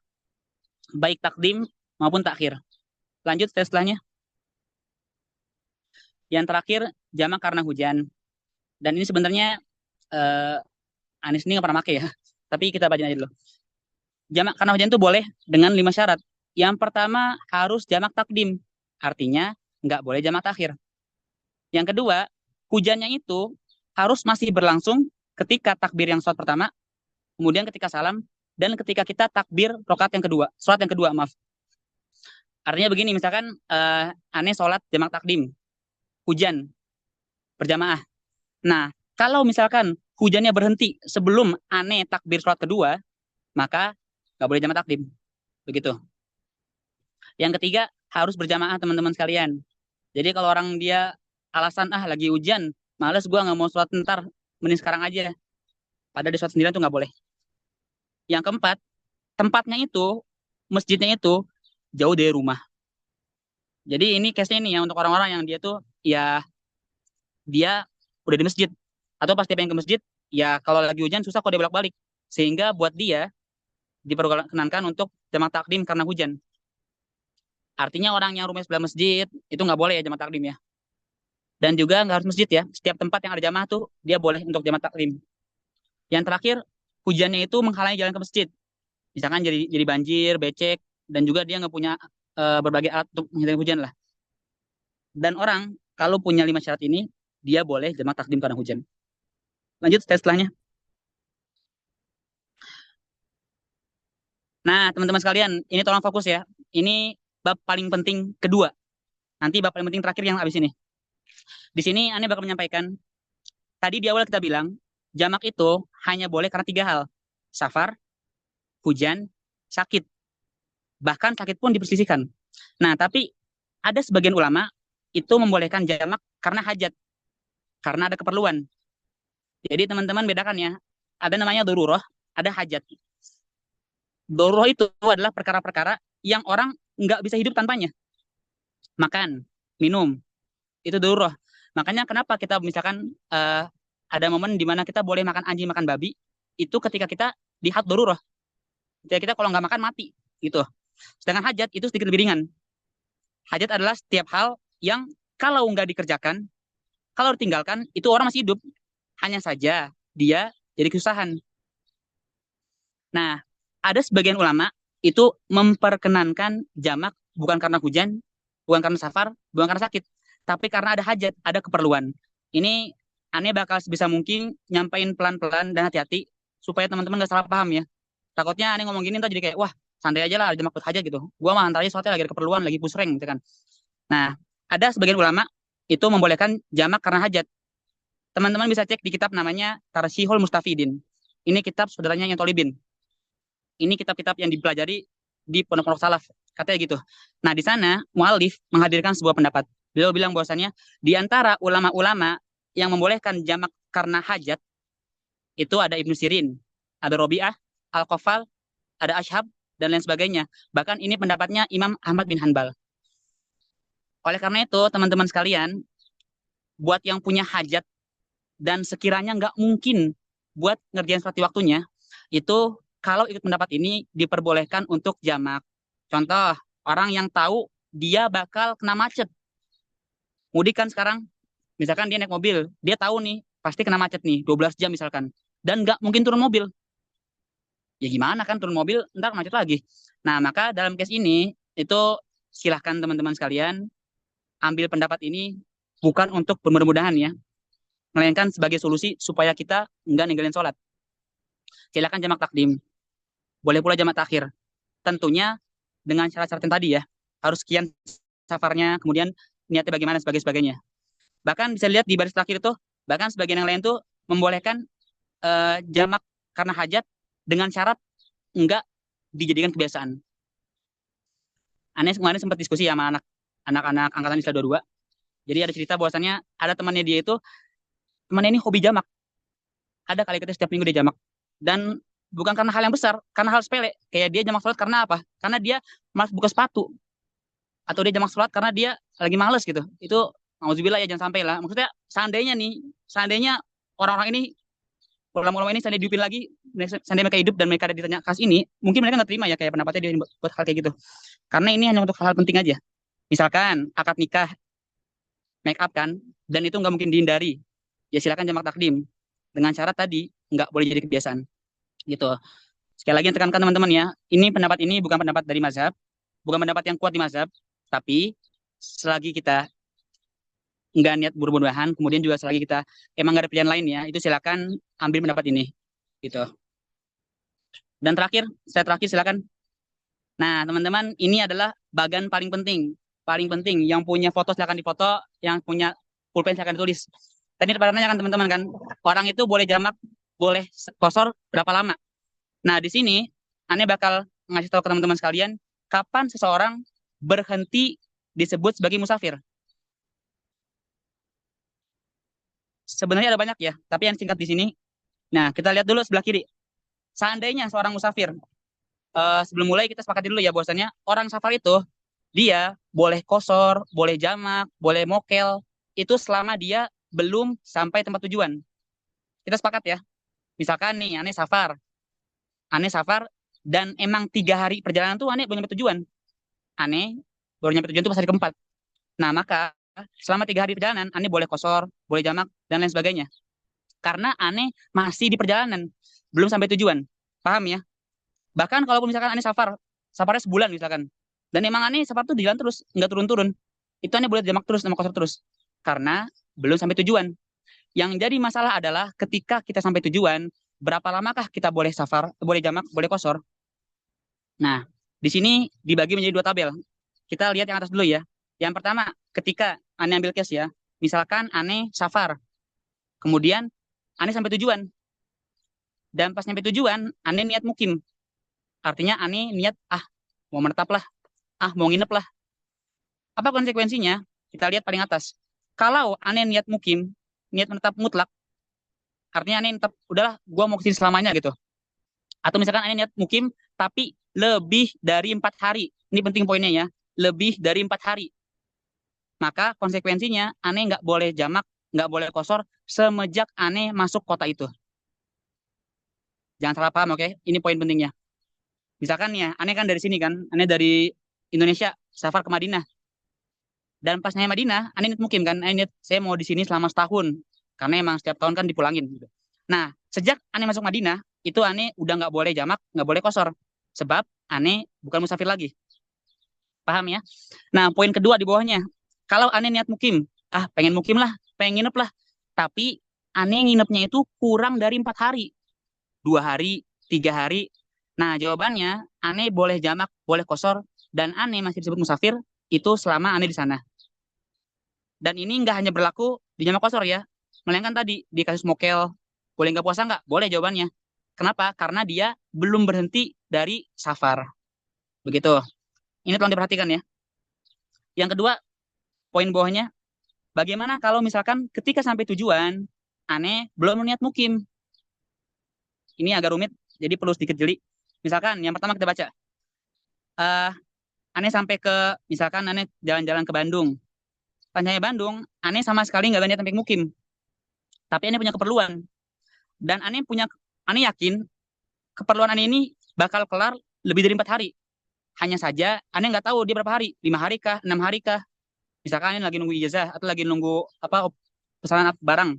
Nah, maka selama aneh yakin hajatnya bakal kelar lebih dari 4 hari, maka aneh nggak boleh jamak semenjak masuk kota itu. Meskipun aneh nggak tahu dia keluarnya hari keberapa, kelima kah, keenam kah. Hanya saja aneh yakin bahwasannya bakal lebih dari 4 hari. Begitu. Yang kedua di bawahnya, seandainya aneh sampai ke sebuah kota, nggak niat mukim, aneh punya keperluan, tapi nggak tahu keperluan kapan kelar. Hanya saja aneh yakin keperluan ini kelarnya kalau nggak sehari 2 hari, maksimal 3 hari lah. Nah jawabannya selama di sana aneh masih musafir, boleh mokel, boleh juga jamak, boleh juga kosor. Yang terakhir yang paling bawah, kalau aneh sampai sebuah kota, kemudian nggak tahu mau berapa lama di sana, dan aneh nggak tahu nih bakal kelar kapan. Ini nggak tahu nih bakal 4 hari kah, lebih kah, kurang kah. Jawabannya aneh boleh jamak, boleh kosor, boleh mokel selama 18 hari. Dan teman-teman sekalian, kalau cek mazhab lain, ini agak beda ya. Di Hanbali itu patokannya bukan hari, tapi jumlah sholat. Kemudian di mazhab lain ada yang 15 hari dan sebagainya lah. Kalau kuliah yang aneh lihat, dalam case ini, mazhab Syafi'i itu paling ringan. Paling menengah. Karena ntar juga ada yang bilang boleh sehari doang, ada yang bilang cuma boleh beberapa hari gitu. Dan udah sih, dengan demikian kita kelar dari pembahasan jamak, kosor, dan juga pembahasan sujud sahwi. Dan sekali lagi, aneh mohon maaf kalau kurang maksimal, karena tadi aneh kurang persiapan ya. Dan juga, ini juga slide baru keluar tadi malam jam 12. Nanti kalau ada yang pengen nanya dan aneh nggak tahu jawabannya, silakan boleh PC. Boleh diingatkan ya, supaya aneh kirimkan jawabannya dari sumbernya langsung. Dan silakan kembali ke sesi tanya jawab, aneh kembalikan ke moderator. Oke, top. Ini dulu top. Share-nya matiin dulu. Oke, mantap. Oke, sesi pertanyaan dibuka. Mangga. Kalau bisa angkat tangan dulu aja ya, kalau emang susah ngomongnya. Angkat tangan aja. Angkat tangan dulu. Saya melihat nanti di ini dulu. Oh iya, BTW Ul, sekalian aneh mau nanya nih. Nih, boleh Jadi silakan, gini, silakan. eh, ini persoalannya tuh soal jamak jamak dan kosor. Kan tadi kalau jamak udah dijelasin tentang masa berlakunya lah ya. Nah, tapi kalau yang ini lebih ke soal kosor nih Ul. Soalnya dulu tuh Oke. pernah sempet dikasih tahu ke aneh kalau misalkan gini, kita niatnya kosor nih. Udah lagi kosor nih. Tapi misalkan anggaplah ikut berjamaah ke orang yang sholatnya mukim. Ya, maksudnya yang sholatnya tetap full gitu. Enggak Oke. ini. Nah, katanya kita itu harus kesananya itu selama misalnya sisa durasi bisa jamaah itu, kita harus tetap full, nggak bisa dikosor-kosor lagi. Kayak gitu. Apakah itu benar? Gimana, gimana? Coba ulang, ulang, gimana? Pakai kasus aja, pakai kasus. Bentar ya. Ya, coba gimana? Misalkan gini, aneh lagi ngekosor Isya. Tapi aneh itu makmum ke Oke. orang yang tinggal di tempat situ. Ya, Nah, otomatis kan harusnya sholatnya disempurnakan kan? benar ya. Oke. Nah, maksud aneh itu apakah di sisa durasi aneh selama nggak safar dan jama bisa jama itu sholatnya masih bisa dikosor atau enggak? Gitu. Oh, oke. Eh, ini bagus sih. Singkatnya begini ya. Semoga jawabannya pas. Jadi gini, Pal. Orang itu dia boleh kosor sholat selama dia masih di safar. Meskipun yang dikosor itu sholat yang sifatnya qadha. Misalkan Ane safar nih, 3 hari perjalanan.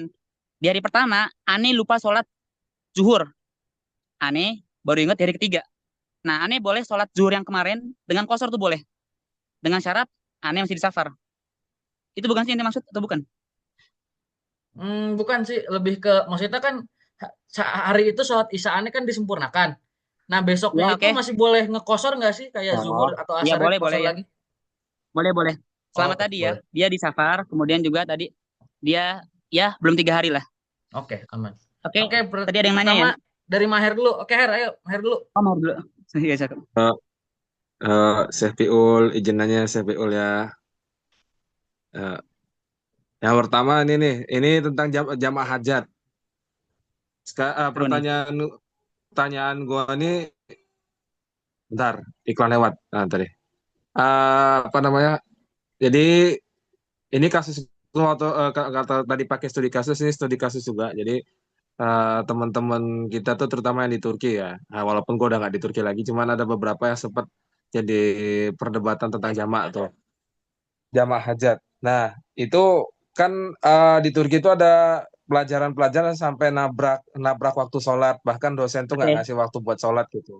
iya Nah, paham. pertanyaannya itu bisa jatuh ke kategori jamaah hajat atau atau gimana nih? Terus yang masih tentang jamaah hajat itu Ya. kalau kapan dikatakan itu udah nggak jadi hajat lagi atau kan tadi kan ada syaratnya jangan sampai jadi kebiasaan. Nah, pertanyaannya kapan nih?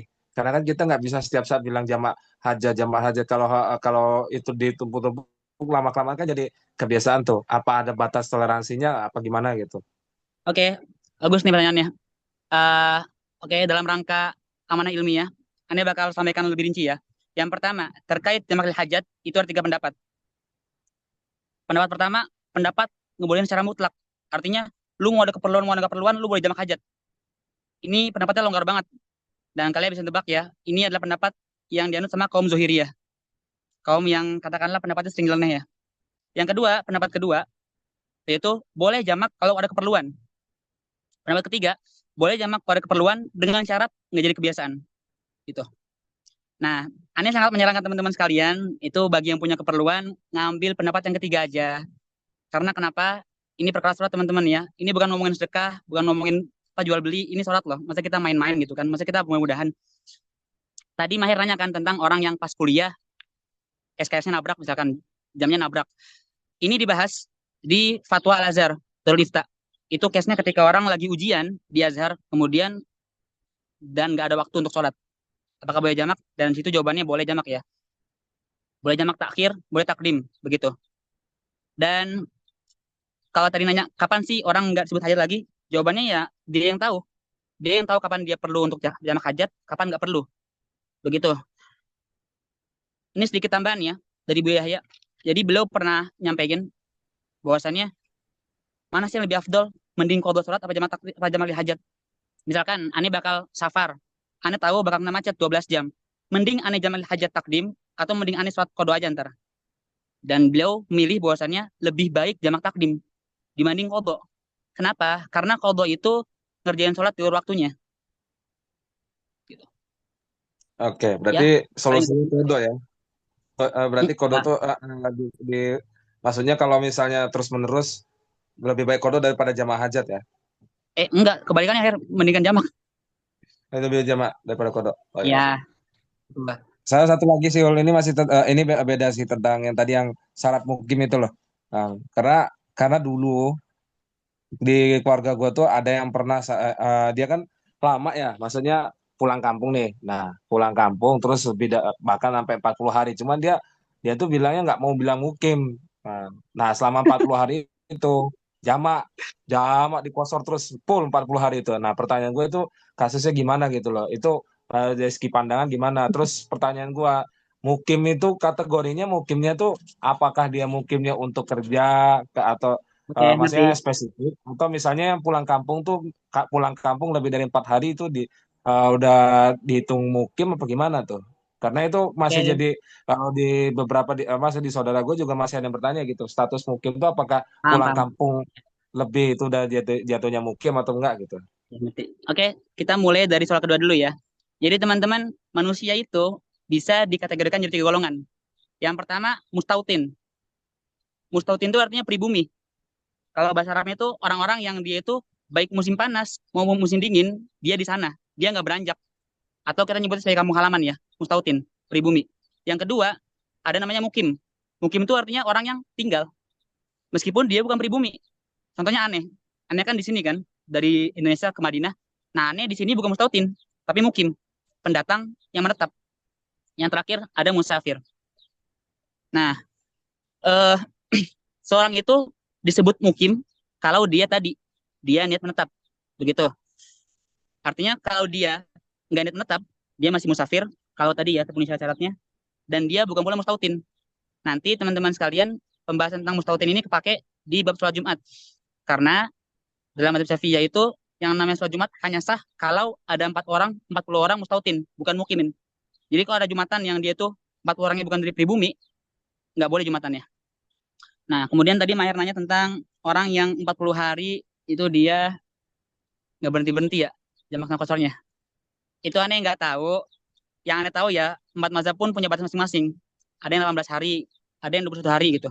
Meskipun aneh kemarin sempat dengar ada pendapat dari Syekh Salafi yang bilang boleh sepuasnya selama dia belum pulang ke kampung halaman. Itu aneh sih, aneh lepas tangan lah ya. Cuman yang aneh tahu nggak ada yang kayak gitu. Kemudian tadi misalkan apakah kalau orang balik kampungnya disebut mukim atau enggak? Ini pertanyaan yang aneh belum tahu jawabannya.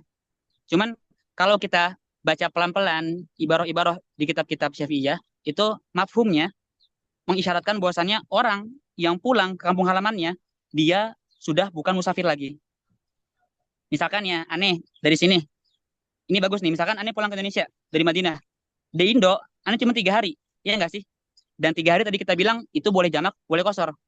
Nah, tapi karena aneh pulangnya itu ke kampung halaman, ke waton aneh, negara aneh, maka ketika aneh masuk batas negara aneh sudah nggak bisa musafir, udah nggak boleh jamak, nggak boleh kosor lagi. Begitu. Nanti kalau aneh salah boleh ditambahin teman-teman sekalian ya. Oke, silakan. Ada lagi? Oh ini bentar. Ini ada beberapa yang udah ini juga ngechat. Jadi sama ada yang mau booking gitu yang mau nanya. Oke, yang pertama dari Avia. Jadi sholat di kereta dengan kondisi berdiri itu perlu ngulang sholatnya atau nggak perlu? Katanya. Oke. Tadi ya ulangin ya. Selama dia sholatnya itu memenuhi rukun-rukunnya, diantaranya berdiri dan ngadep kiblat, itu sholatnya sah. Artinya Hmm. misalkan dia sholat di sebuah tempat yang berjalan dengan cepat, dia bisa berdiri dan dia bisa selalu ngarah ke kiblat. Sah gak sholatnya? Jawabannya sah ya. Nah masalahnya dalam kereta gitu nggak? Aneh nggak tahu. Makanya aneh nggak bilang boleh. Kalau di pesawat tuh bisa kadang-kadang ya. Misalkan teman-teman yang naik Saudi Airlines tuh, dia tuh emang ada musolanya, ada kiblatnya juga. Jadi setiap kali ganti kiblat diarahin. Nah kalau kereta aneh nggak tahu ya. Tapi kaidah umumnya selama dia bisa berdiri, bisa ngadep kiblat dan nggak terputus, maka sholatnya sah. Wallahu a'lam. Lanjut. Oke, Bentar. Berikutnya ini dari Sepada katanya kalau dia pengen bisa qasar sholat, tapi ternyata kurang beberapa kilometer. Terus dia muter-muter jalannya dia biar dia bisa qasar sholat itu gimana ya? Oke, ini bagus nih. Eh izinkan saya perjelas dulu ya. Tadi yang pertama, oh iya benar. Oke, jadi dia itu seorang musafir itu boleh mengqasar, boleh menjamak bukan ketika dia mencapai 80 kilo, bukan. Tapi ketika dia sudah keluar kota dan dia yakin safarnya 80 kilo. Begitu ya. Jadi bukan kayak misalkan nih, misalkan dia mau safar 200 kilometer. Oh berarti aneh boleh jamaknya setelah 80 kilometer ya? Enggak gitu, enggak. Ketika dia yakin safarnya jauh dan dia sudah keluar kota, dia boleh jamak, boleh qasar gitu. Nah, yang kedua, tadi bagus di sininya nih. Boleh nggak sih kita nyari jalan yang jauh supaya boleh qasar, boleh jamak? Ini dibahas sama Syekh Mustafa di kitab Unsul Jalis. Ini agak lupa sih. Cuman singkatnya begini, kalau dia ngambil jalan yang jauh dengan niat supaya dapat jamak dan dengan niat lain yang baik, itu boleh. Misalkan nih, ada dua jalan. Jalan pertama ini dia safarnya safar yang pendek, nggak boleh qasar, nggak boleh jamak. Nah, jalan yang kedua ini udah mah jauh, jadi boleh jamak, boleh qasar. Nah, aneh ngambil jalan yang jauh dengan tujuan supaya dapat rukhsah dan juga dengan tujuan supaya misalkan menghilangkan stres, supaya nanti bisa fokus belajar lagi. Nah, itu boleh. Yang nggak boleh adalah misalkan aneh ngambil jalan yang jauh itu hanya untuk ngambil rukhsahnya aja. Atau misalkan hanya untuk supaya ya pengen aja gitu, nggak tujuan, itu nggak boleh. Kalau nggak salah begitu ya. Nggak, kalau salah nih praktis lagi.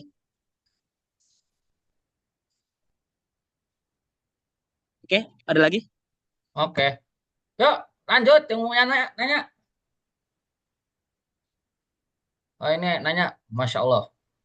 Izin tanya Ul, maaf keluar topik, bermakmum ke imam yang berbeda mazhab, apakah konsekuensinya harus ikut seluruh rangkaian sholatnya imam? Misal di Maliki, duduk tahiyat akhir, apa ini tuh? Tahiyat akhir sama kayak kayak duduk di antara dua sujud dan gerakin telunjuk pas tahiyat, kalau wudhunya apa mesti ngikut tata cara mazhab tersebut? Ini berat sih. Ini yang nanya bukan orang biasa nih. Oke, Bismillah. Yang pertama, ini dibahas nanti di pembahasan rukun sholat. Insya Allah kopi nyampein ya. Jadi, eh, ini agak lupa, tapi singkatnya memang ada beberapa gerakan sholat yang sifatnya rukun, dan itu di mazhab lain nggak dikerjakan. Contohnya Al-Fatihah. Itu kan di kita rukun ya. Tapi di mazhab Hanafi, Al-Fatihah itu wajib bukan rukun. Konsekuensinya apakah boleh kita makmum dengan orang beda mazhab? Jawabannya kadang boleh, kadang nggak boleh.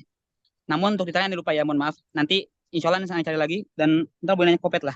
Yang kedua tadi terkait duduk ya. Nah teman-teman sekalian ada fun fact bahwasannya duduk antara dua sujud itu bebas posisinya.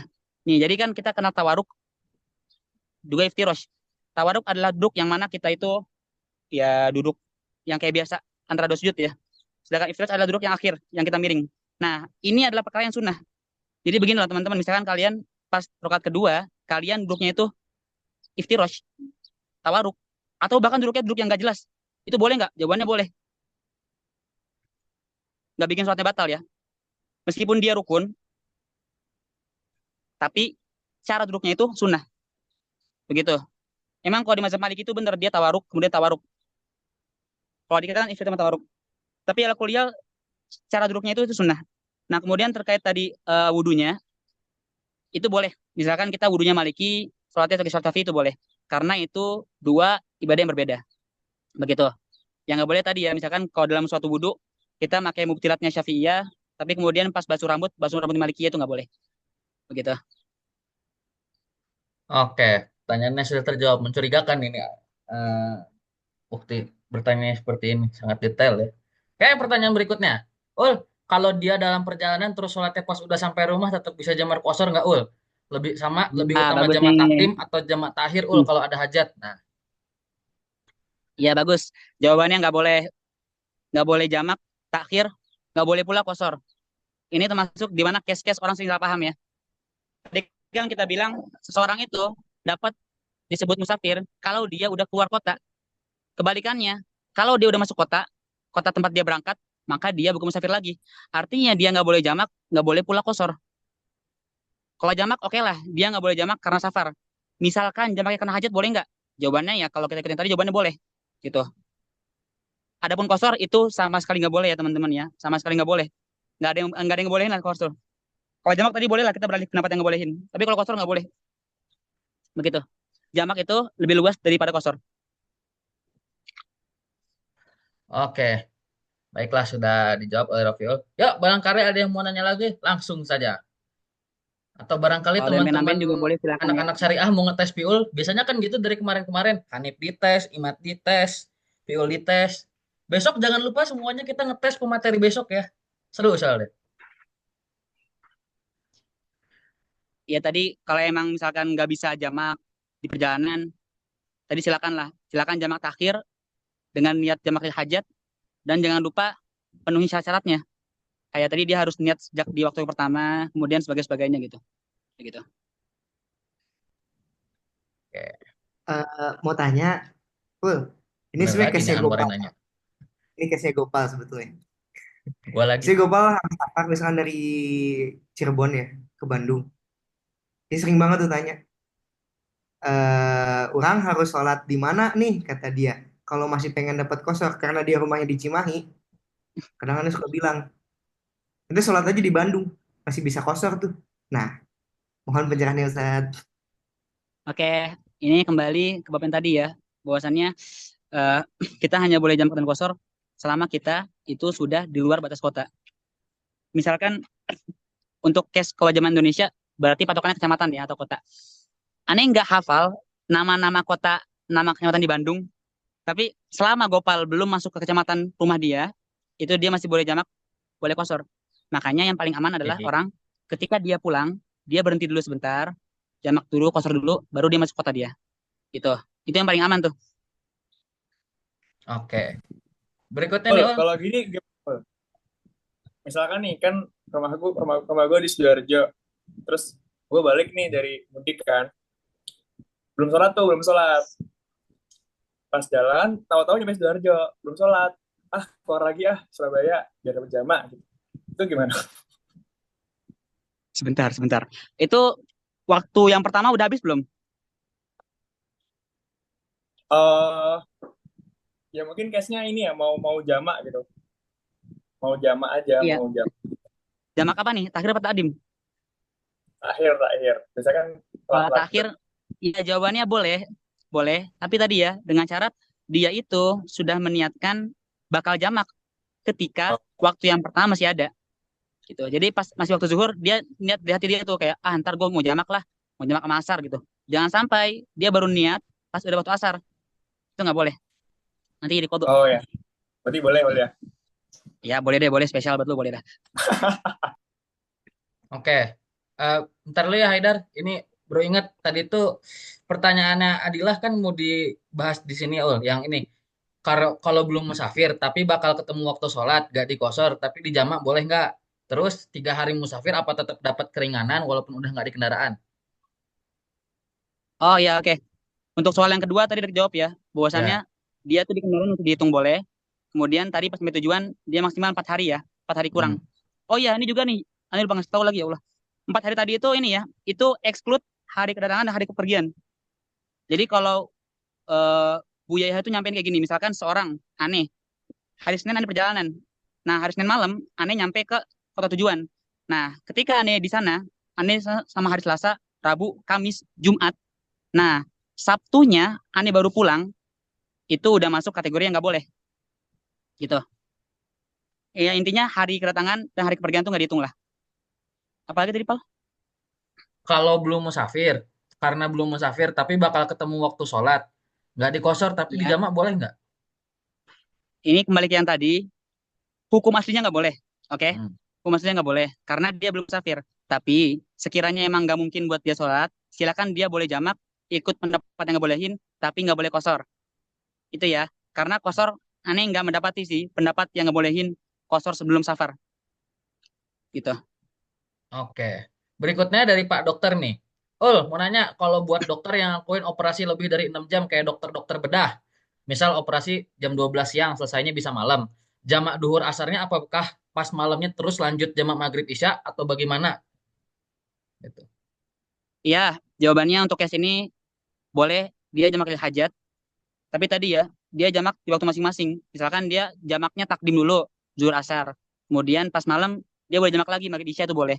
Yang penting silakan jamak dengan ketentuannya, waktu-waktunya. Jangan sampai dia ngejamak sholat maghrib di waktu asar misalkan. Ya udah tahu lah ya teman-teman lah nggak boleh. Tapi ada kuliah untuk dokter yang kayak gitu, itu silakan ngambil pendapat yang nggak boleh jamak hajat. Oke, ini ada lagi yang mau nanya. Katanya gini, kan jamak jamak hujan itu harus takdim nih, Ol. Kalau misal ada di suatu kondisi terhalang sholat maghrib karena hujan, misal posisi lagi menduduk dan baru memingkan sholat maghribnya di Isya, itu gimana? Oke. Loh, kok gitu? Sebentar. Tadi, oke. Tadi ini ya, untuk jamak yang hujan, itu di antara syaratnya itu harus berjamaah. Kemudian, lokasi jamaahnya itu harus jauh dari rumah dia. Artinya, kalau dia pengen jamaah di tempat itu, ya dia nggak boleh jamak takdim.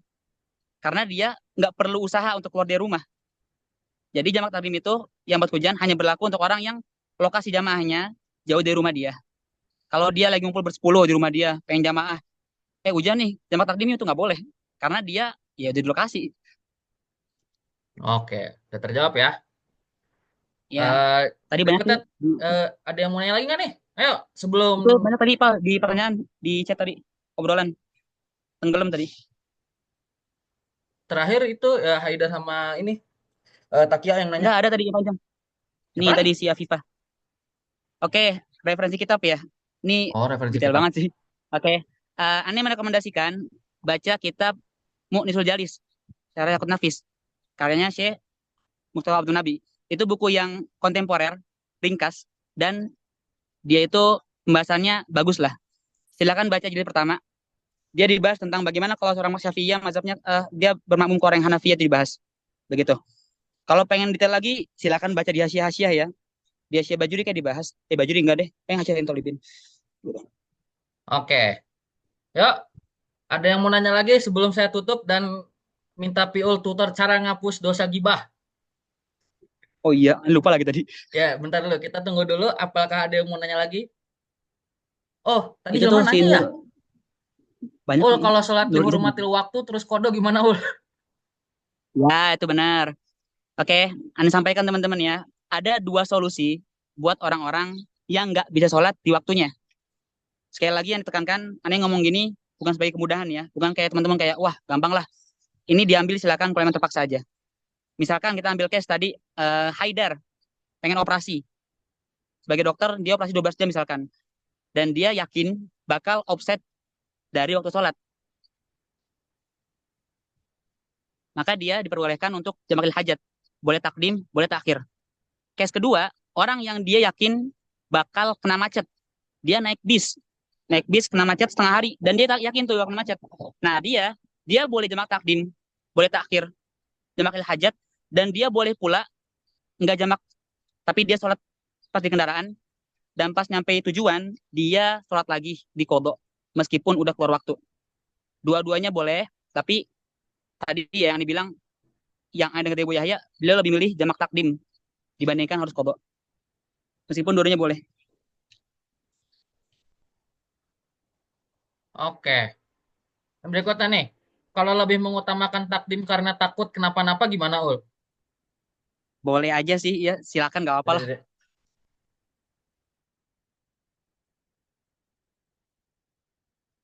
Bentar, tadi ada yang nanya dah. Udah, Kol. Insya Allah. Enggak tuh, Udah tadi tadi yang Nurul Izzah kelewat tuh tuh juga ya? Hilman doang soalnya. Kalau dari yang aneh lihat tuh. Yang kelewat Hilman doang. Yaudah, yaudah, oke, udah, ada lagi. Oke. Karena sudah jam 3, kita tutup. Seperti biasa, apabila ada pertanyaan lebih lanjut, bisa langsung ke IG-nya Rofiul. Cari aja nama lengkapnya Rofiul Iza, pasti langsung ketemu gitu kan. Atau Sebentar, bisa Pak. ke... Tadi kelongkap. Apa? Tadi kan ini pengen bahas tentang itu. Oh ya, Cara ini ngapus mau dosa gibah. ditutup dulu bentar. Oh, Barangkali belum ada ya. yang mau ininya apa? Nanya-nanya via pertanyaan gitu kan. Bisa ke Rofiul Iza atau ke teman-teman apa? Praktisi kami yang lain ada Hanif Abdullah Hazam dan juga Imad Akal, bisa tanya ke mereka juga gitu. Oke, berikutnya langsung gimana kita minta tutornya nih Penutup soal ya. cara menghapus dosa Oke. gibah. Tadi terkait safar, lebih rinci lagi ya, ini udah nulis di Instagram ini sama di Instahabi. Oke, tadi kan kita sempat bahas ya di awal tentang bagaimana cara ngapus dosa gibah. Sedangkan misalkan kalau kita gibahin orang dan kita bilang ke dia, mohon maaf ya, kemarin gue gibahin lu, dia pasti marah kan. Nah, teman-teman sih kata begini, yang namanya hak itu ada dua. Ada hak Allah, ada hak manusia. Hak Allah itu kalau kita zolim, kalau kita nggak terpenuhi, itu bisa kita penuhi, bisa kita bayar dengan cara bertaubat. Adapun hak manusia, kalau kita zolim nggak dipenuhi, selain taubat, kita diharuskan untuk kembali haknya ke pemiliknya. Jadi kalau kita pernah gosok, selain kita minta maaf, harus kita balikin lagi hartanya. Begitu. Nah, ada sebuah buku bagus, pasti teman-teman nggak asing ya orang Syafi'iyah, namanya Matan Zubat. Ini adalah kumpulan bait, isinya pendapat-pendapat muktamad dari fikih Syafi'i. Nah, meskipun ini buku tentang fikih Syafi'i, tapi buku ini juga memuat bab tasawuf, bab tentang cara bertaubat, tentang cara menyucikan diri. Nah, kurang lebihnya di sana dibahas orang bertaubat itu harus melewati beberapa cara. Yang pertama, paling pertama tuh orang kalau pengen taubat, mau taubat dari hak Allah atau hak manusia, yang pertama dia harus nadam, harus menyesal. Jadi kalau dia nggak menyesal, itu nggak berlanjut ke tahap selanjutnya. Yang kedua, dia harus mengutuk perbuatan yang dilakukan. Dia pernah berbohong, dia pernah aniaya. Selain dia menyesal, dia harus mengutuk tindakan dia yang sebelumnya. Dan terakhir, dia harus bertaubat. Harus dia istighfar, kemudian mohon ampunan. Nah, tips-tips ini itu berlaku di orang yang zalim ke hak Allah, demikian pula orang yang zalim ke hak manusia. Hanya saja dalam kasus hak manusia ada tambahan cara, yaitu tadi dia harus kembaliin haknya ke pemiliknya. Namun dalam case gibah, kadangkala kita nggak mungkin minta maaf ke orang yang kita gibahin. Misalkan nih, aneh gibahin Hilman, ada Hilman kan dia, aneh bilang ke Hilman, aneh bilang ke teman-teman misalkan, Hilman kalau main ML cupu ya, dan bisa main mid lane doang, misalkan begitu. Dan aneh nggak mungkin ngomong ke Hilman, Man, aneh minta maaf ya pernah gibahin ente dulu, ntar baper dia. Nah, maka selain kita harus bertaubat, harus menyesal, dan harus mengutuk ini kita harus buat yang pengen taubat tanpa minta maaf, kita diharuskan untuk memperbaiki nama baik orang yang kita celak di forum tempat kita gibah. Misalkan Ani ada grup, isinya grup di friend ex Hilman misalkan. Nah, di situ Ani gibahin Hilman tuh. Nah, maka selain Ani kalau Ani udah tobat, Ani harus menyesal dan juga di grup itu Ani harus memperbaiki nama baik Hilman. Itu di antara cara supaya kita bisa tobat dari dosa gibah tanpa harus minta maaf ke orangnya. Mungkin itu aja sih, Pak. Oke, sudah dikasih tutor, tinggal dipraktekin aja ya. Set. Jangan lupa pakai buff ungu biar mananya nggak habis-habis. Oke, alhamdulillah kita telah menyelesaikan mudik apa kajian tematik mudik edisi. Oh, ini Afifa mau nanya lagi boleh? Mangga langsung saja. Mau Mas, seru kayak ini. tanyakan tadi cara menghapusnya itu kan dengan memperbaiki nama baik yang digibahi. Kalau misalnya Ya. posisinya udah tersebar ke maksudnya ngomongnya di platform yang apa namanya bukan private kayak gitu, bukan grup, tapi kayak di Ya. akun yang, nah itu gimana? Misalnya udah tersebar, udah di-share gimana gitu? Hmm. Terima kasih. Ya. Singkatnya, syariat itu membebani kita atas apa yang kita mampu. Jadi sebagaimana kita pernah berbuat, kita harus tanggung jawab. Nah, kalau kita pernah terlanjur dengan jari-jari kita bikin komen, bikin postingan yang nyinggung orang lain dan udah viral, itu kita hanya diminta untuk berusaha sebisa kita. Artinya, ya kalau emang kita dulu mulainya itu dari sebuah grup, ya kita harus memperbaiki dari sebuah grup. Kalau emang kita mulai dari platform online, Instagram misalkan bikin postingan, ya silakan bikin video klarifikasi dan kita harus sebisanya ya dapatnya untuk mengembalikan nama baik orang yang kita coreng. Begitu.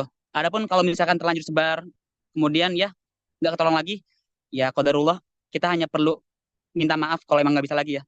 Dan berusaha sebisa kita aja. Itu paling sih. Oke, oke. Terima kasih atas penjelasannya, Ropiul. Seperti biasa, sebelum saya Ane tutup sesi sore hari ini, siang hari ini, siang sore, ya itulah. Kita akan dokumentasi terlebih dahulu, karena saya sering ditagihin sama media dan informasi Islam. Ayo, yang bisa on cam, mangga on cam. Sebelum kita foto bersama. Mantap, ada Mas Admin loh ya. Nanti yang pengen detail referensi kitab, chat aja ya. Entar nih fotoin kitab-kitabnya. Ane lagi nggak bawa Ya, buku sekarang. ayo. Sudah cukup? Apakah ada lagi yang mau on cam? Ayo, ditunggu semuanya.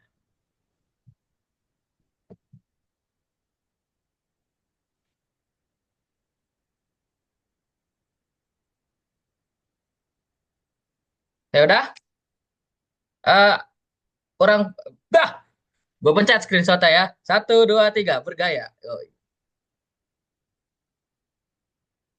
Sekali lagi, 1, 2, 3. Cukuplah 2, ngomong kebanyakan. Oke, terima kasih atas kehadirannya semuanya sore hari ini. Besok jangan lupa kita ada kajian mudik edition lagi ya, jam 1 seperti biasa. Pematerinya insya Allah punya kapasitas bagus juga dalam bidangnya gitu kan. Jadi tunggu aja dan besok untuk teman-teman yang anak saya, boleh banget ngetes orang ini. Sangat disarankan ya. Ya, terima kasih atas inisialnya inisial Hafiz Algani ya. Eh, Oke, kepada teman-teman, Anda ucapkan terima kasih atas kehadirannya hari ini. Semoga kita dilancarkan sampai hari terakhir puasa ya, sampai menjelang Lebaran. Oke, mari kita tutup dengan hamdalah dan doa kafaratul majelis. Alhamdulillahirabbil alamin. Subhanakallahumma wa bihamdika asyhadu an la ilaha illa anta astaghfiruka wa atubu ilaik. Assalamualaikum warahmatullahi wabarakatuh. Terima kasih teman-teman. Waalaikumsalam. From happy all. Ya, Ya, mending pada live dulu sebelum saya yang live-in. besok terakhir ya, Pal ya? Besok terakhir, insya Allah. Alhamdulillah, rangkaiannya Oke. beres. Pat, setiap mau ngisi dia nggak bisa diajak briefing tuh, nggak pernah muncul. Biasa Setelah orang COVID ya? itu mah. Dari dulu. Dari dulu. Tapi biasanya begitu, ini nggak tahu ya, orang itu tuh kalau misalnya nggak di briefing, tapi begitu udah mulai, ngalir aja gitu. Nggak apa. Matiin dulu Pak rekamannya Pak. Oh iya. Santai, ntar di-cut.